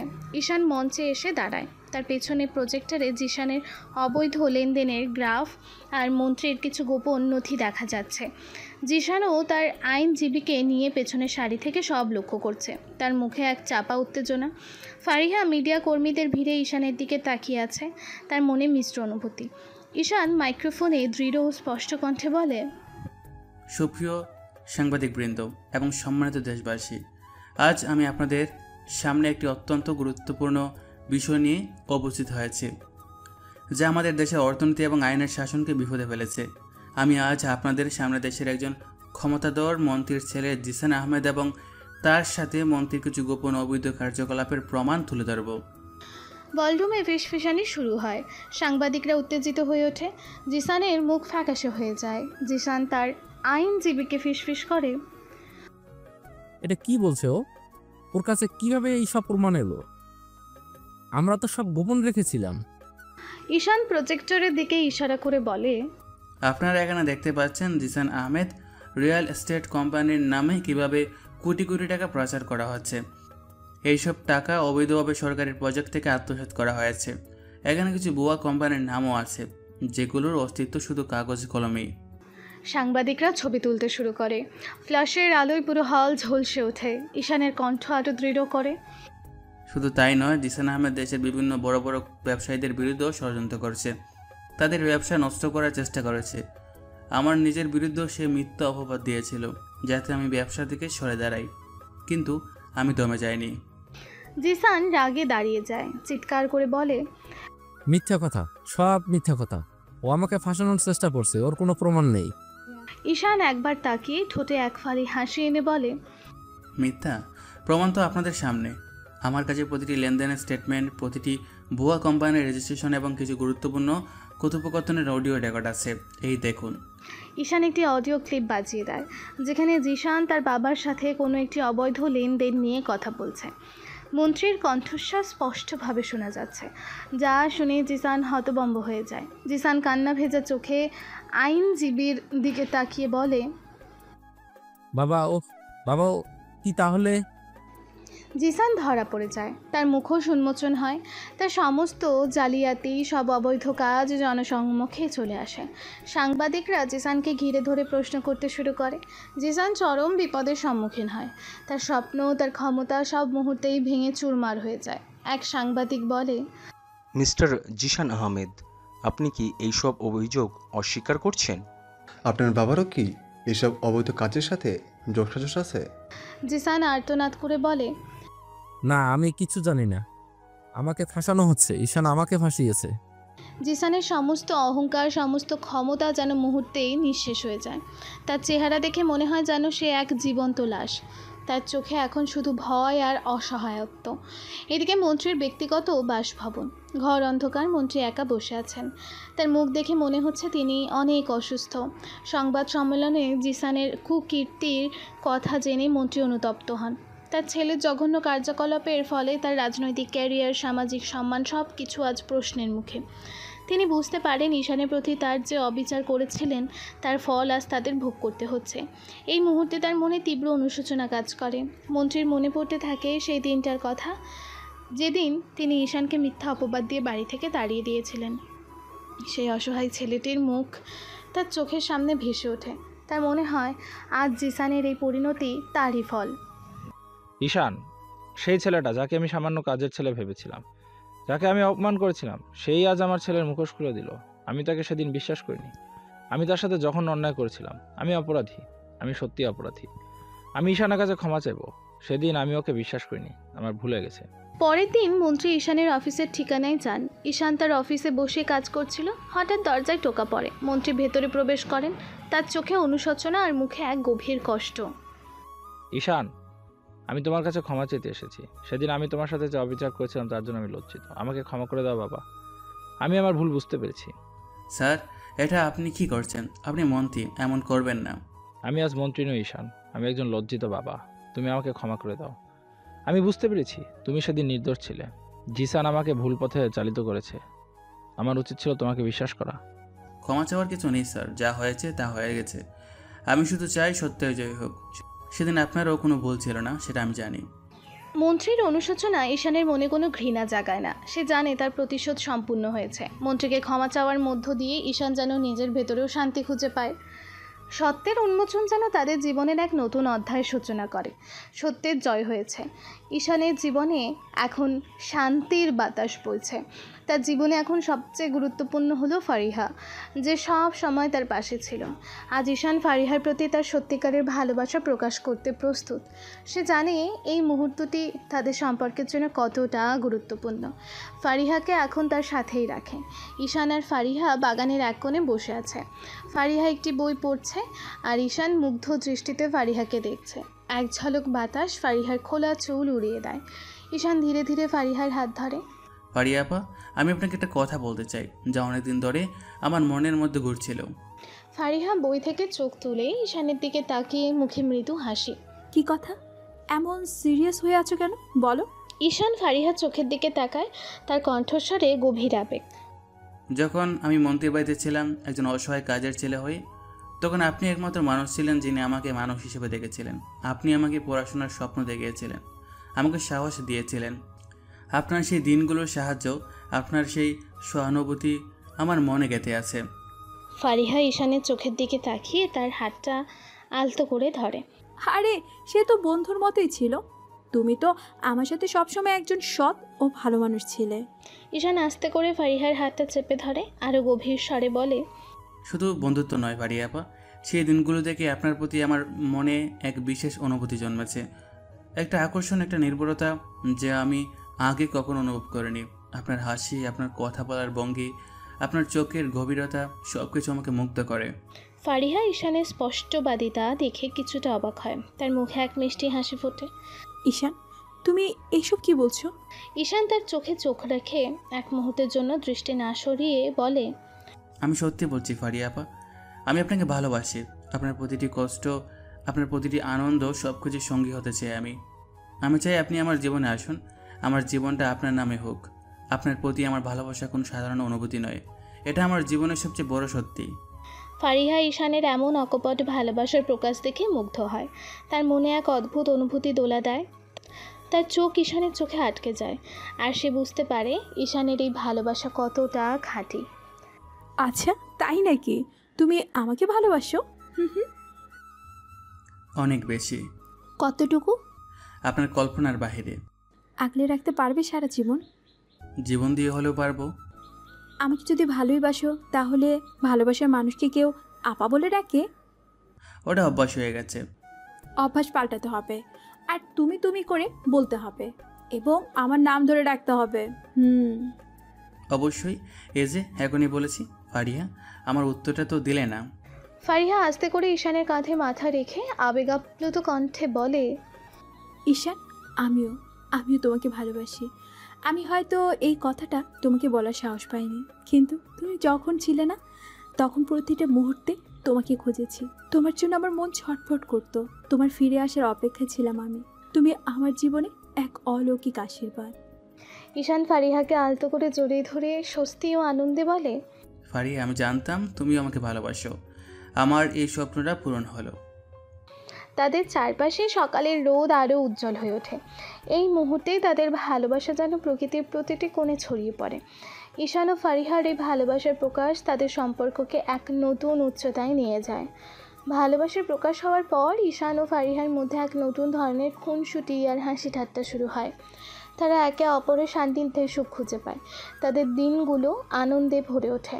তাদের প্রতিটি কথা যেন ভালোবাসায় মাখা। ফারিহা মৃদু হেসে বলে, শোনো ঈশান, তুমি নাকি খুব ভালো ব্যবসায়ী, তাই না? কিন্তু আমার তো মনে হয় তুমি এখনও সেই আগের মতো একটু বেশি বোকা রয়ে গেছো। ঈশান ভ্রুকুচকে কপট রাগ দেখিয়ে বলে, আমি বোকা? ফারিয়া, তুমি আমাকে বোকা বলছো? আমি এখন আহমেদ কর্পোরেশনের চেয়ারম্যান, আর তুমি কিনা আমাকে বোকা বলছো? ফারিহা খুব জোরে হেসে ওঠে। আরে হ্যাঁ, বোকা তো বটে, নইলে এতদিন আমাকে কেন ভালোবাসার কথা বললে না? এত দেরি করে বললে কেন? আমি তো ভেবেছিলাম তুমি ভুলেই গেছো আমাকে। ঈশান ফারিহার হাত ধরে টান দিয়ে তার কাছে নিয়ে আসে। আরে বাবা, আমি কি জানতাম যে তুমি আমাকে ভালোবাসো? আমি তো ভেবেছিলাম তুমি শুধু আমার প্রতি সহানুভূতি দেখাচ্ছ, আর আমি তো একটা সাধারণ কাজের ছেলে ছিলাম। তুমি তো অনেক ধনী পরিবারে মেয়ে ছিলে, তাই সাহস পাইনি। ফারিহা ঈশানের কাঁধে আলতো করে আঘাত করে। ইস, অজুহাত! ভালোবাসার প্রকাশ করার জন্য কি কোনো ধনী বা গরিবের হিসাব লাগে নাকি? আমি তো তোমাকে সেই দিন থেকেই পছন্দ করতাম, যেদিন তুমি আমার জন্য দাঁড়িয়েছিলে। ঈশান ফারিহার দিকে ঝুঁকে দুষ্টুমি ভরা হাসি দেয়। তার মানে তুমিও আগে থেকে আমাকে পছন্দ করতে? তাহলে কেন আমাকে বলতে পারোনি? কেন আমাকে এতদিন কষ্ট দিয়েছো? ফারিহা ঈশানের কাছ থেকে একটু সরে গিয়ে দৌড় দেয়। হয়েছে, আর বেশি কথা বলতে হবে না। এখন তুমি আমাকে ধরো, তাহলে বিশ্বাস করব তুমি আমাকে ভালোবাসো। ঈশান হেসে ওঠে আর ফারিহার পিছু পিছু দৌড়াতে শুরু করে।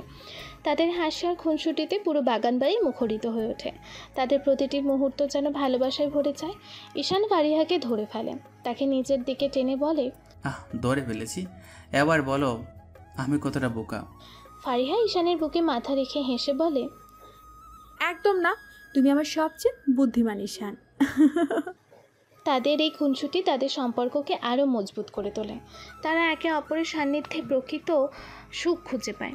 বাইরের জগতের সব জটিলতা যেন তাদের এই ভালোবাসার কাছে তুচ্ছ মনে হয়। বাগানবাড়ির একটি ছোট্ট গাছের নিচে তারা পাশাপাশি বসে আছে। আনন্দ আর খুনসুটির মাঝে তারা তাদের অতীতের দিনগুলোর কথা মনে করে। সেই মন্ত্রীর বাড়িতে কাটানো দিনগুলো, ফারিহার সাহায্যের হাত বাড়িয়ে দেয়া আর কিভাবে সেই কঠিন সময়ে তাদের মধ্যে এক অদ্ভুত দৃঢ় বন্ধন তৈরি হয়েছিল। ফারিহা ঈশানের কাঁধে মাথা রেখে বলে, মনে আছে ঈশান, মন্ত্রীর বাড়িতে তুমি যখন লুকিয়ে লুকিয়ে পড়াশোনা করতে আর আমি তোমাকে বই এনে দিতাম? হ্যাঁ মনে আছে। সেই দিনগুলো মনে পড়লে এখনও আমার গা শিউরে ওঠে। সেই ছোট্ট স্টোররুমটা যেন আমাদের প্রথম পাঠশালা ছিল, আর তুমি ছিলে আমার প্রথম শিক্ষিকা। আর মনে আছে জিসান, যখন তোমাকে মিথ্যে অপবাদ দিয়েছিল, আমার কত কষ্ট হয়েছিল তখন। আমি কিছুই বিশ্বাস করতে পারিনি যে তুমি কিছু করেছিলে। হ্যাঁ মনে আছে, সেদিন আমার জীবনের অন্ধকার নেমে এসেছিল। সবাই যখন আমাকে ছেড়ে চলে গিয়েছিল, তখন তুমি একমাত্র আমার পাশে দাঁড়িয়েছিলে। তোমার সেই বিশ্বাসই আমাকে বাঁচিয়ে রেখেছিল। আমি জানি না তুমি না থাকলে আমার কি হতো। তাদের এই স্মৃতিচারণ তাদের অতীতের কষ্টগুলোকে আবারও ফিরিয়ে আনে, কিন্তু একই সাথে তাদের ভালোবাসার ভিত্তি কতটা মজবুত সেটাও মনে করিয়ে দেয়। আমি তো জানতাম তুমি নির্দোষ ছিলে। তোমার চোখে আমি কোনোদিন কোনো অসৎ উদ্দেশ্য দেখিনি, তাই আমি বিশ্বাস করেছিলাম। তুমি তো তখন একদম ছোট ছিলে, অনেক অসহায় ছিলে। আর তুমি ছিলে আমার একমাত্র আশ্রয়। তোমার জন্যই আমি প্রতীক্ষা করেছিলাম একদিন ফিরে আসবো। এই প্রতীক্ষায় আমাকে দিনের পর দিন সাহস জুগিয়েছে। তারা একে অপরের দিকে তাকিয়ে বুঝতে পারে তাদের ভালোবাসা কতটা সত্য, কতটা গভীর। তারা জীবনের প্রতিটি ধাপে একে অপরের সঙ্গী ছিল। পরে তারা বাসায় চলে যায়। বিকেলের দিকে আবারও বাগানবাড়ির উঁচু একটি জায়গায় তারা দুজন সূর্যাস্তের দিকে তাকিয়ে আছে। আকাশ কমলা রঙে রাঙা। অতীতের সব তিক্ততা পেছনে ফেলে ঈশান ও ফারিহা এবার ভবিষ্যতের দিকে তাকায়। সূর্যাস্তের লাল আলোয় তারা দুইজন হাত ধরে দাঁড়িয়ে আছে, তাদের চোখে ভবিষ্যতের স্বপ্ন। ঈশান ফারিহার হাত ধরে তাদের আগামী দিনের কথা বলে।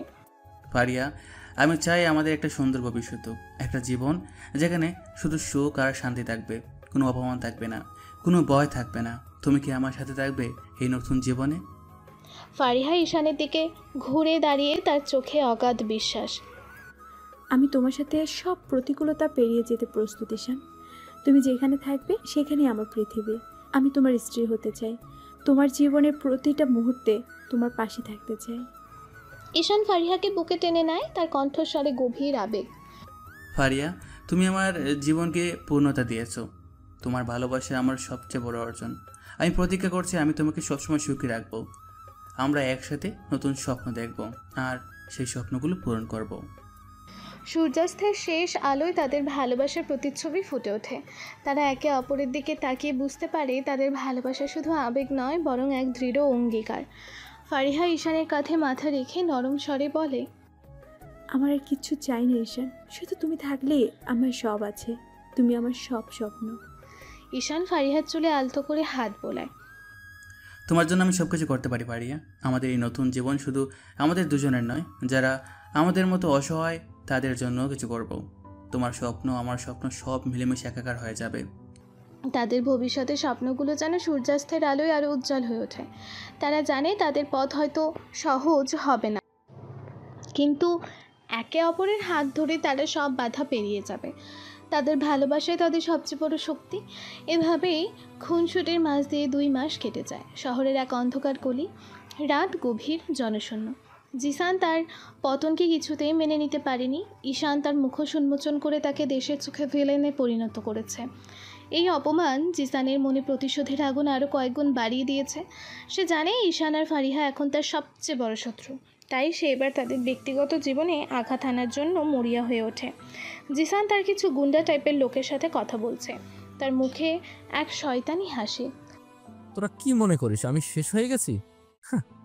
ঈশান নামের ওই চাকরটা আমাকে যা করেছে আমি তার 10 গুণ ফিরিয়ে দেব। ওর সবচেয়ে প্রিয় জিনিসটা আমি কেড়ে নেব। কি করতে চান স্যার? ওই ঈশান তো এখন অনেক পাওয়ারফুল। পাওয়ারফুল? ওর সব পাওয়ার আমি কেড়ে নেব। ওর দুর্বল জায়গা আমি জানি। ও ফারিহাকে নিজের জীবনের থেকেও বেশি ভালোবাসে। আমি ফারিহাকে তুলে আনবো, ওকে শেষ করে দেব, যাতে ঈশান জীবনের সবচেয়ে বড় কষ্টটা পায়। ও যখন পাগল হয়ে যাবে তখন আমি আরামসে ওর সব ব্যবসা শেষ করে দেব। কিন্তু স্যার, ফারিহাও তো প্রভাবশালীর মেয়ে, ঝুঁকি হয়ে যাবে না? জিসান হাতে একটা ছুরি ঘোরাতে ঘোরাতে বলে, ঝুঁকি? আমি এখন সব ঝুঁকি নিতে প্রস্তুত। আমি ওকে সব কিছু দিয়েছি। আমার বাবাও আমার বিরুদ্ধে চলে গেছে। এখন আমার হারানোর কিচ্ছু নেই, শুধু প্রতিশোধ বাকি। আজ রাতে আমরা অ্যাকশনে যাব, ওদের গতিবিধি লক্ষ্য করো। জিসানের নির্দেশ অনুযায়ী তার লোকেরা ঈশান ও ফারিহার উপর কড়া নজর রাখে। তারা ফারিহার প্রতিটি পদক্ষেপ অনুসরণ করে, সুযোগের অপেক্ষায় থাকে। জিসানের চোখে মুখে এক ভয়ঙ্কর উন্মাদনা। তার লক্ষ্য একটাই, ঈশানকে চরম আঘাত করা। পরের দিন সকালে ঈশান তার অফিসে বসে ফারিহার সাথে ফোনে কথা বলছে। ফারিয়া, আজ রাতে ডিনারটা আমাদের জন্য স্পেশাল হবে। অনেকদিন পর একটু মন খুলে কথা বলবো। ফারিহা খুশি হয়ে হালকা হেসে বলে, হ্যাঁ, আমিও খুব এক্সাইটেড। তোমার সাথে থাকলে আমার খুব ভালো লাগে। তারা জানে না তাদের এই আনন্দ কতক্ষণের। জিসানের ছায়া তাদের ঘিরে ধরেছে। সন্ধ্যের আধার ঘনিয়ে আসার সাথে সাথে জিসানের পরিকল্পনা বাস্তবায়নের সময় ঘনিয়ে আসে। ফারিহার বাড়ির বাইরের রাস্তা। সন্ধ্যা ঘনিয়ে এসেছে। ফারিহা ঈশানের সাথে দেখা করার জন্য বেরিয়েছে। ফারিহা গাড়ি থেকে নামে, তার হাতে একটি ব্যাগ। সে ফোনে কথা বলতে বলতেই হাঁটছে। ফারিয়া, কি ব্যাপার? তুমি কোথায়? ফোন ধরছো না কেন? ঈশান, আমি আর 5 মিনিটের মধ্যে চলে আসছি, তুমি ওয়েট করো। বলেই কল কেটে দেয়। হঠাৎ চারিদিক থেকে মুখোশ পরা কয়েকজন লোক তাকে ঘিরে ধরে। ফারিয়া হতভম্ব হয়ে যায়। ফারিয়া আতঙ্কিত হয়ে বলে, এই, কে তোমরা? কি চাও? চুপ কর, একটাও কথা বলবি না। কোনো আওয়াজ করলেই তোর বিপদ হবে। তারা ফারিহাকে জোর করে একটি ভ্যানে তুলে নেয়। ফারিহা চিৎকার করার চেষ্টা করে, কিন্তু তার মুখ চেপে ধরা হয়। তার মোবাইল ফোন রাস্তায় পড়ে যায়। ঈশান উদ্বিগ্ন হয়ে ওঠে। সে বারবার ফারিহাকে ফোন করছে, কিন্তু কোনো উত্তর পায় না। তার মনে এক অজানা আশঙ্কা বাসা বাঁধে। ঈশান রেস্তোরাঁয় বসে অধীর আগ্রহী ফারিয়ার জন্য অপেক্ষা করছে। ফারিহা ফোন রিসিভ না করায় ঈশানের মনে এক গভীর অস্থিরতা শুরু হয়। সে বারবার ফোন করে। ঈশান মনে মনে বলে, কি হলো ফারিয়া? এমন তো হওয়ার কথা নয়। ওর ফোন কেন রিসিভ হচ্ছে না? কিছুক্ষণ পর ঈশানের ফোনে একটি মেসেজ আসে জিসানের নাম্বার থেকে। মেসেজ ফারিহার একটি ছবি, যেখানে তাকে দড়ি দিয়ে বাঁধা অবস্থায় দেখা যাচ্ছে। তার মুখটা ভয়ে ফ্যাকাশে। মেসেজে লেখা, তোর প্রিয় ফারিহা এখন আমার হাতে। যদি ওকে বাঁচাতে চাস তাহলে আমি যা বলি তাই করতে হবে। মনে রাখিস, এবার তোর সব কিছু শেষ হবে। ঈশান মেসেজ দেখে চিৎকার করে ওঠে। তার মুখটা রাগে লাল হয়ে যায়। জিসান, আমি তোকে ছাড়বো না। তুই আমার ফারিয়াকে অপহরণ করেছিস? তোর সাহস কত? ঈশান দিশেহারা হয়ে পড়ে। তার পৃথিবী যেন মুহূর্তেই অন্ধকার হয়ে যায়। ফারিহাকে বাঁচানোর জন্য সে মরিয়া হয়ে ওঠে এবং জিসানের পিছু নেওয়ার সিদ্ধান্ত নেয়। তার চোখে প্রতিশোধের আগুন জ্বলে ওঠে। ঈশানের অফিসের গোপন কক্ষ। সে উত্তেজিতভাবে পায়চারি করছে। তার ম্যানেজার তার সামনে দাঁড়িয়ে আছে। ফারিহার অপহরণ ঈশানকে পাগল করে তোলে। তার জীবনে ফারিহা যে কতটা গুরুত্বপূর্ণ তা সে এই মুহূর্তে বুঝতে পারে। তার মনে শুধু একটাই চিন্তা, যে কোনো মূল্যেই ফারিহাকে বাঁচাতে হবে। ঈশান তার ম্যানেজারকে উদ্দেশ্য করে রাগে চিৎকার করে বলে, জিসান ফারিয়াকে অপহরণ করেছে। আমাকে এক্ষুনি ওর ঠিকানা চাই। যেখানে থাকুক না কেন ওকে খুঁজে বের করতেই হবে। স্যার শান্ত হন, আমরা সব রকম চেষ্টা করছি। জিসান খুব চালাক। ওর গোপন ডেরাগুলো খুঁজে বের করা কঠিন হবে। ঈশান নিজের হাত মুঠো করে দাঁত কিরমির করে বলে, কঠিন হোক, কিন্তু অসম্ভব নয়। ফারিয়া আমার সব। ওকে ছাড়া আমি বাঁচব না। যদি ওর কিছু হয় তাহলে আমি জিসানকে নিজ হাতে শেষ করে দেব। ফারিয়াকে আমি বাঁচাবই। ওর একটা চুলো যদি এদিক ওদিক হয় তাহলে জিসান আমার হাতের ছোবল থেকে রেহাই পাবে না। ঈশান বুঝতে পারে এই মুহূর্তটা তার জীবনের সবচেয়ে বড় পরীক্ষা। সে শুধু ফারিহাকে ভালোবাসে না, তার জীবনের প্রতিটা শ্বাস যেন ফারিহার সাথে বাঁধা। তার এই প্রতিজ্ঞা তাকে এক নতুন শক্তি যোগায়। সে আর কোনো সাধারণ ব্যবসায়ী নয়, সে এখন একজন যোদ্ধা। ফারিয়া, আমি আসছি। আমি তোমাকে কিছুতেই একা ছেড়ে দেবো না। এই বিপদ থেকে আমি তোমাকে বের করিয়ে আনবো। জিসান, তুই আমার ফারিয়ার দিকে চোখ তুলেছিস। তোর শেষ সময় গণিয়ে এসেছে। একবার ছেড়ে দিয়ে ভুল করেছিলাম, কিন্তু এবার তোকে তোর যোগ্য অনুযায়ী শাস্তি দেব। ঈশান তার সমস্ত নেটওয়ার্ক ব্যবহার করে জিসানের প্রতিটি সম্ভাব্য ডেরার খোঁজ নেওয়া শুরু করে। তার চোখে ঘুম নেই, মুখে খাওয়া নেই। তার একমাত্র লক্ষ্য ফারিহা। সে তার ব্যক্তিগত নিরাপত্তা দলকে সক্রিয় করে তোলে। ঈশানের অক্লান্ত চেষ্টায় অবশেষে ফারিহাকে লুকিয়ে রাখা জিসানের গোপন ডেরার খোঁজ পাওয়া যায়। শহরের এক পুরনো পরিত্যক্ত গোডাউন। ঈশান এক মুহূর্ত দেরি না করে একাই ফারিহাকে উদ্ধার করতে সেখানে অভিযান শুরু করে। তার মনে শুধু ফারিহাকে বাঁচানোর তীব্র আকাঙ্ক্ষা। ঈশান একা একটি কালো পোশাকে গোডাউনের কাছে এসে পৌঁছায়। তার হাতে একটি পিস্তল, যেটাতে সাইলেন্সার লাগানো। সে খুব সতর্কভাবে প্রবেশ করে। ফারিয়া, আমি আসছি। আর বেশি দেরি নয়। ভেতরে কিছু গুন্ডা পাহারা দিচ্ছে। ঈশান নিঃশব্দে এগিয়ে যায়, তাদের চোখ এড়িয়ে। সে তাদের একজন একজন করে নিস্তেজ করে দেয়। তার প্রতিটি চাল মাপা, প্রতিটি পদক্ষেপ নির্ভুল। ঈশান গোডাউনের ভেতর প্রবেশ করে। চারিদিকেই নিস্তব্ধতা, শুধু বাতাসের সনসন শব্দ। সে দেখে ফারিহা একটি লোহার খুঁটির সাথে বাঁধা, তার মুখ টেপ দিয়ে বন্ধ, তার চোখ দিয়ে জল পড়ছে। জিসান তার সামনে দাঁড়িয়ে হাসছে।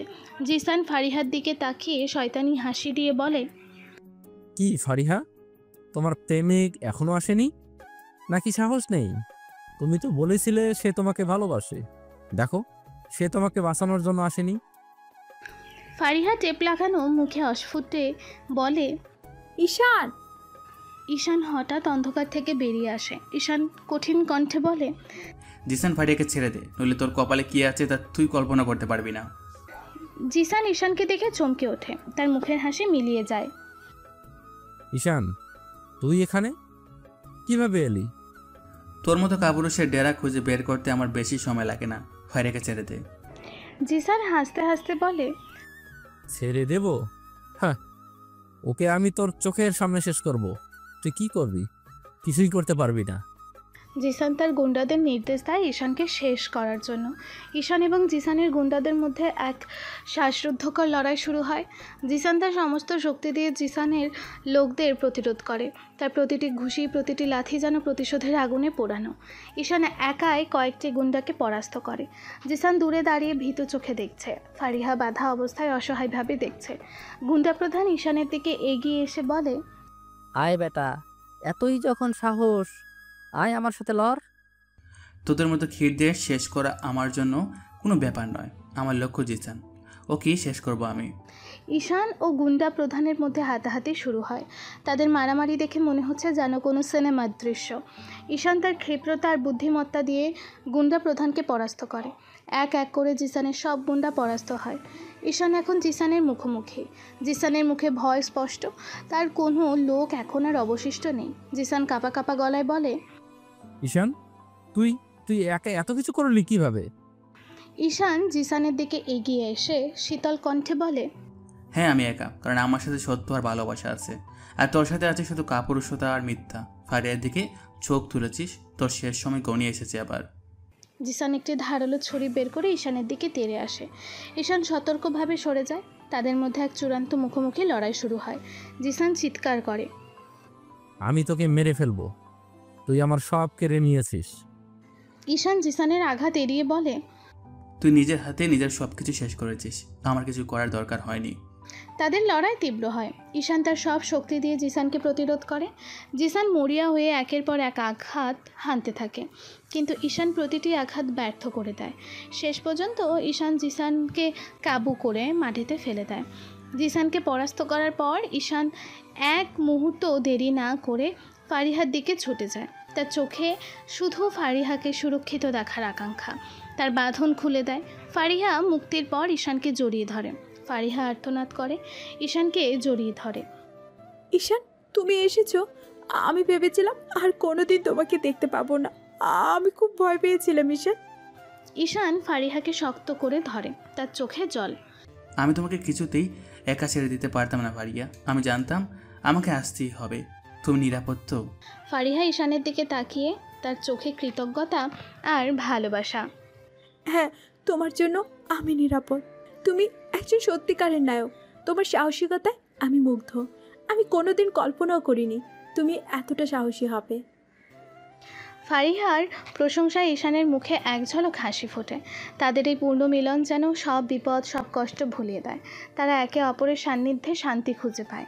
ঈশান ফারিহার হাত ধরে বলে, তুমি আমার শক্তি ফারিয়া, তোমার জন্য আমি সব কিছু করতে পারি। ফারিহা ঈশানের চোখে চোখ রেখে বলে, আর তুমি আমার জীবন ঈশান। জিসান পরাজিত হয়ে মাটিতে পড়ে আছে। তার ক্ষমতা, তার অহংকার সব যেন মুহূর্তেই ধুলোয় মিশে গেছে। ফারিহার মুক্তি ঈশানের জন্য এক বড় জয়। ঈশান পুলিশকে খবর দেয়। কিছুক্ষণের মধ্যে পুলিশ ঘটনাস্থলে পৌঁছায় এবং জিসানকে তার সমস্ত কুকীর্তির জন্য গ্রেফতার করে। মিডিয়া কর্মীরাও সেখানে হাজির হয়। জিসানের পতন সরাসরি সম্প্রচারিত হয়। পুলিশ জিসানকে হাতকড়া পরাচ্ছে। জিসানের মুখটা ফ্যাকাশে, চোখে হতাশা। সাংবাদিকরা তাকে ঘিরে ধরে প্রশ্ন করছে, মিস্টার জিসান আহমেদ, আপনার বিরুদ্ধে এর আগেও অভিযোগ ছিল, এখন আবার আপনি কি বলবেন? জিসান মাথা নিচু করে কোনো কথা বলতে পারে না। পুলিশ অফিসার সাংবাদিকদের উদ্দেশ্যে বলে, আমরা জিসান আহমেদকে অবৈধ কার্যকলাপ, অর্থ আত্মসাৎ, এমন অপহরণের অভিযোগে গ্রেপ্তার করেছি। তার বিরুদ্ধে পর্যাপ্ত প্রমাণ আমাদের কাছে আছে। জিসানের পতন হয়, তার সমস্ত অবৈধ সাম্রাজ্য ভেঙে পড়ে, সে তার সব কুকীর্তির জন্য উপযুক্ত শাস্তি পায়। জিসানের ক্ষমতার দম্ভচূর্ণ হয়ে যায়, তার রাজনৈতিক ও সামাজিক জীবনের রীতি ঘটে। ঈশান ও ফারিহা কিছুটা দূরে দাঁড়িয়ে সব দেখছে। ফারিহা ঈশানের হাত শক্ত করে ধরে আছে। ফারিহা ঈশানের দিকে তাকিয়ে বলে, সব শেষ হয়ে গেল ঈশান, জিসান তার প্রাপ্য শাস্তি পেল। ঈশান ফারিহার হাত ধরে তৃপ্তির হাসি হেসে, হ্যাঁ ফারিয়া, সব শেষ, সত্যের জয় হয়েছে। তারপর সেখান থেকে সবাই যার যার মতো চলে যায়। পরের দিন সকালে ঈশান ও ফারিহা বাগানের বেঞ্চে বসে আছে। ফারিহা ঈশানের কাঁধে মাথা রেখে আছে, তাদের মুখে এক অনাবিল শান্তি। আমি এখনো বিশ্বাস করতে পারছি না ঈশান, সব কিছু শেষ হয়ে গেছে, এখন আমরা শান্তিতে থাকতে পারবো। ঈশান ফারিহার হাত বুলিয়ে দেয়। হ্যাঁ ফারিয়া, সব বিপদ কেটে গেছে, এবার শুধু আমাদের ভালো থাকার পালা। ঈশান তার বিজয়ের আনন্দ উদযাপন করে। সে শুধু জিসানকে পরাজিত করেনি, বরং তার সমস্ত অপমান, তার অবিচারের জবাব দিয়েছে। সে নিজের সম্মান ফিরিয়ে এনেছে এবং ফারিহার বিশ্বাস রক্ষা করেছে। I love you Fariha. I love you too so much. এইভাবেই তাদের ভালোবাসা পরিণতি পায়।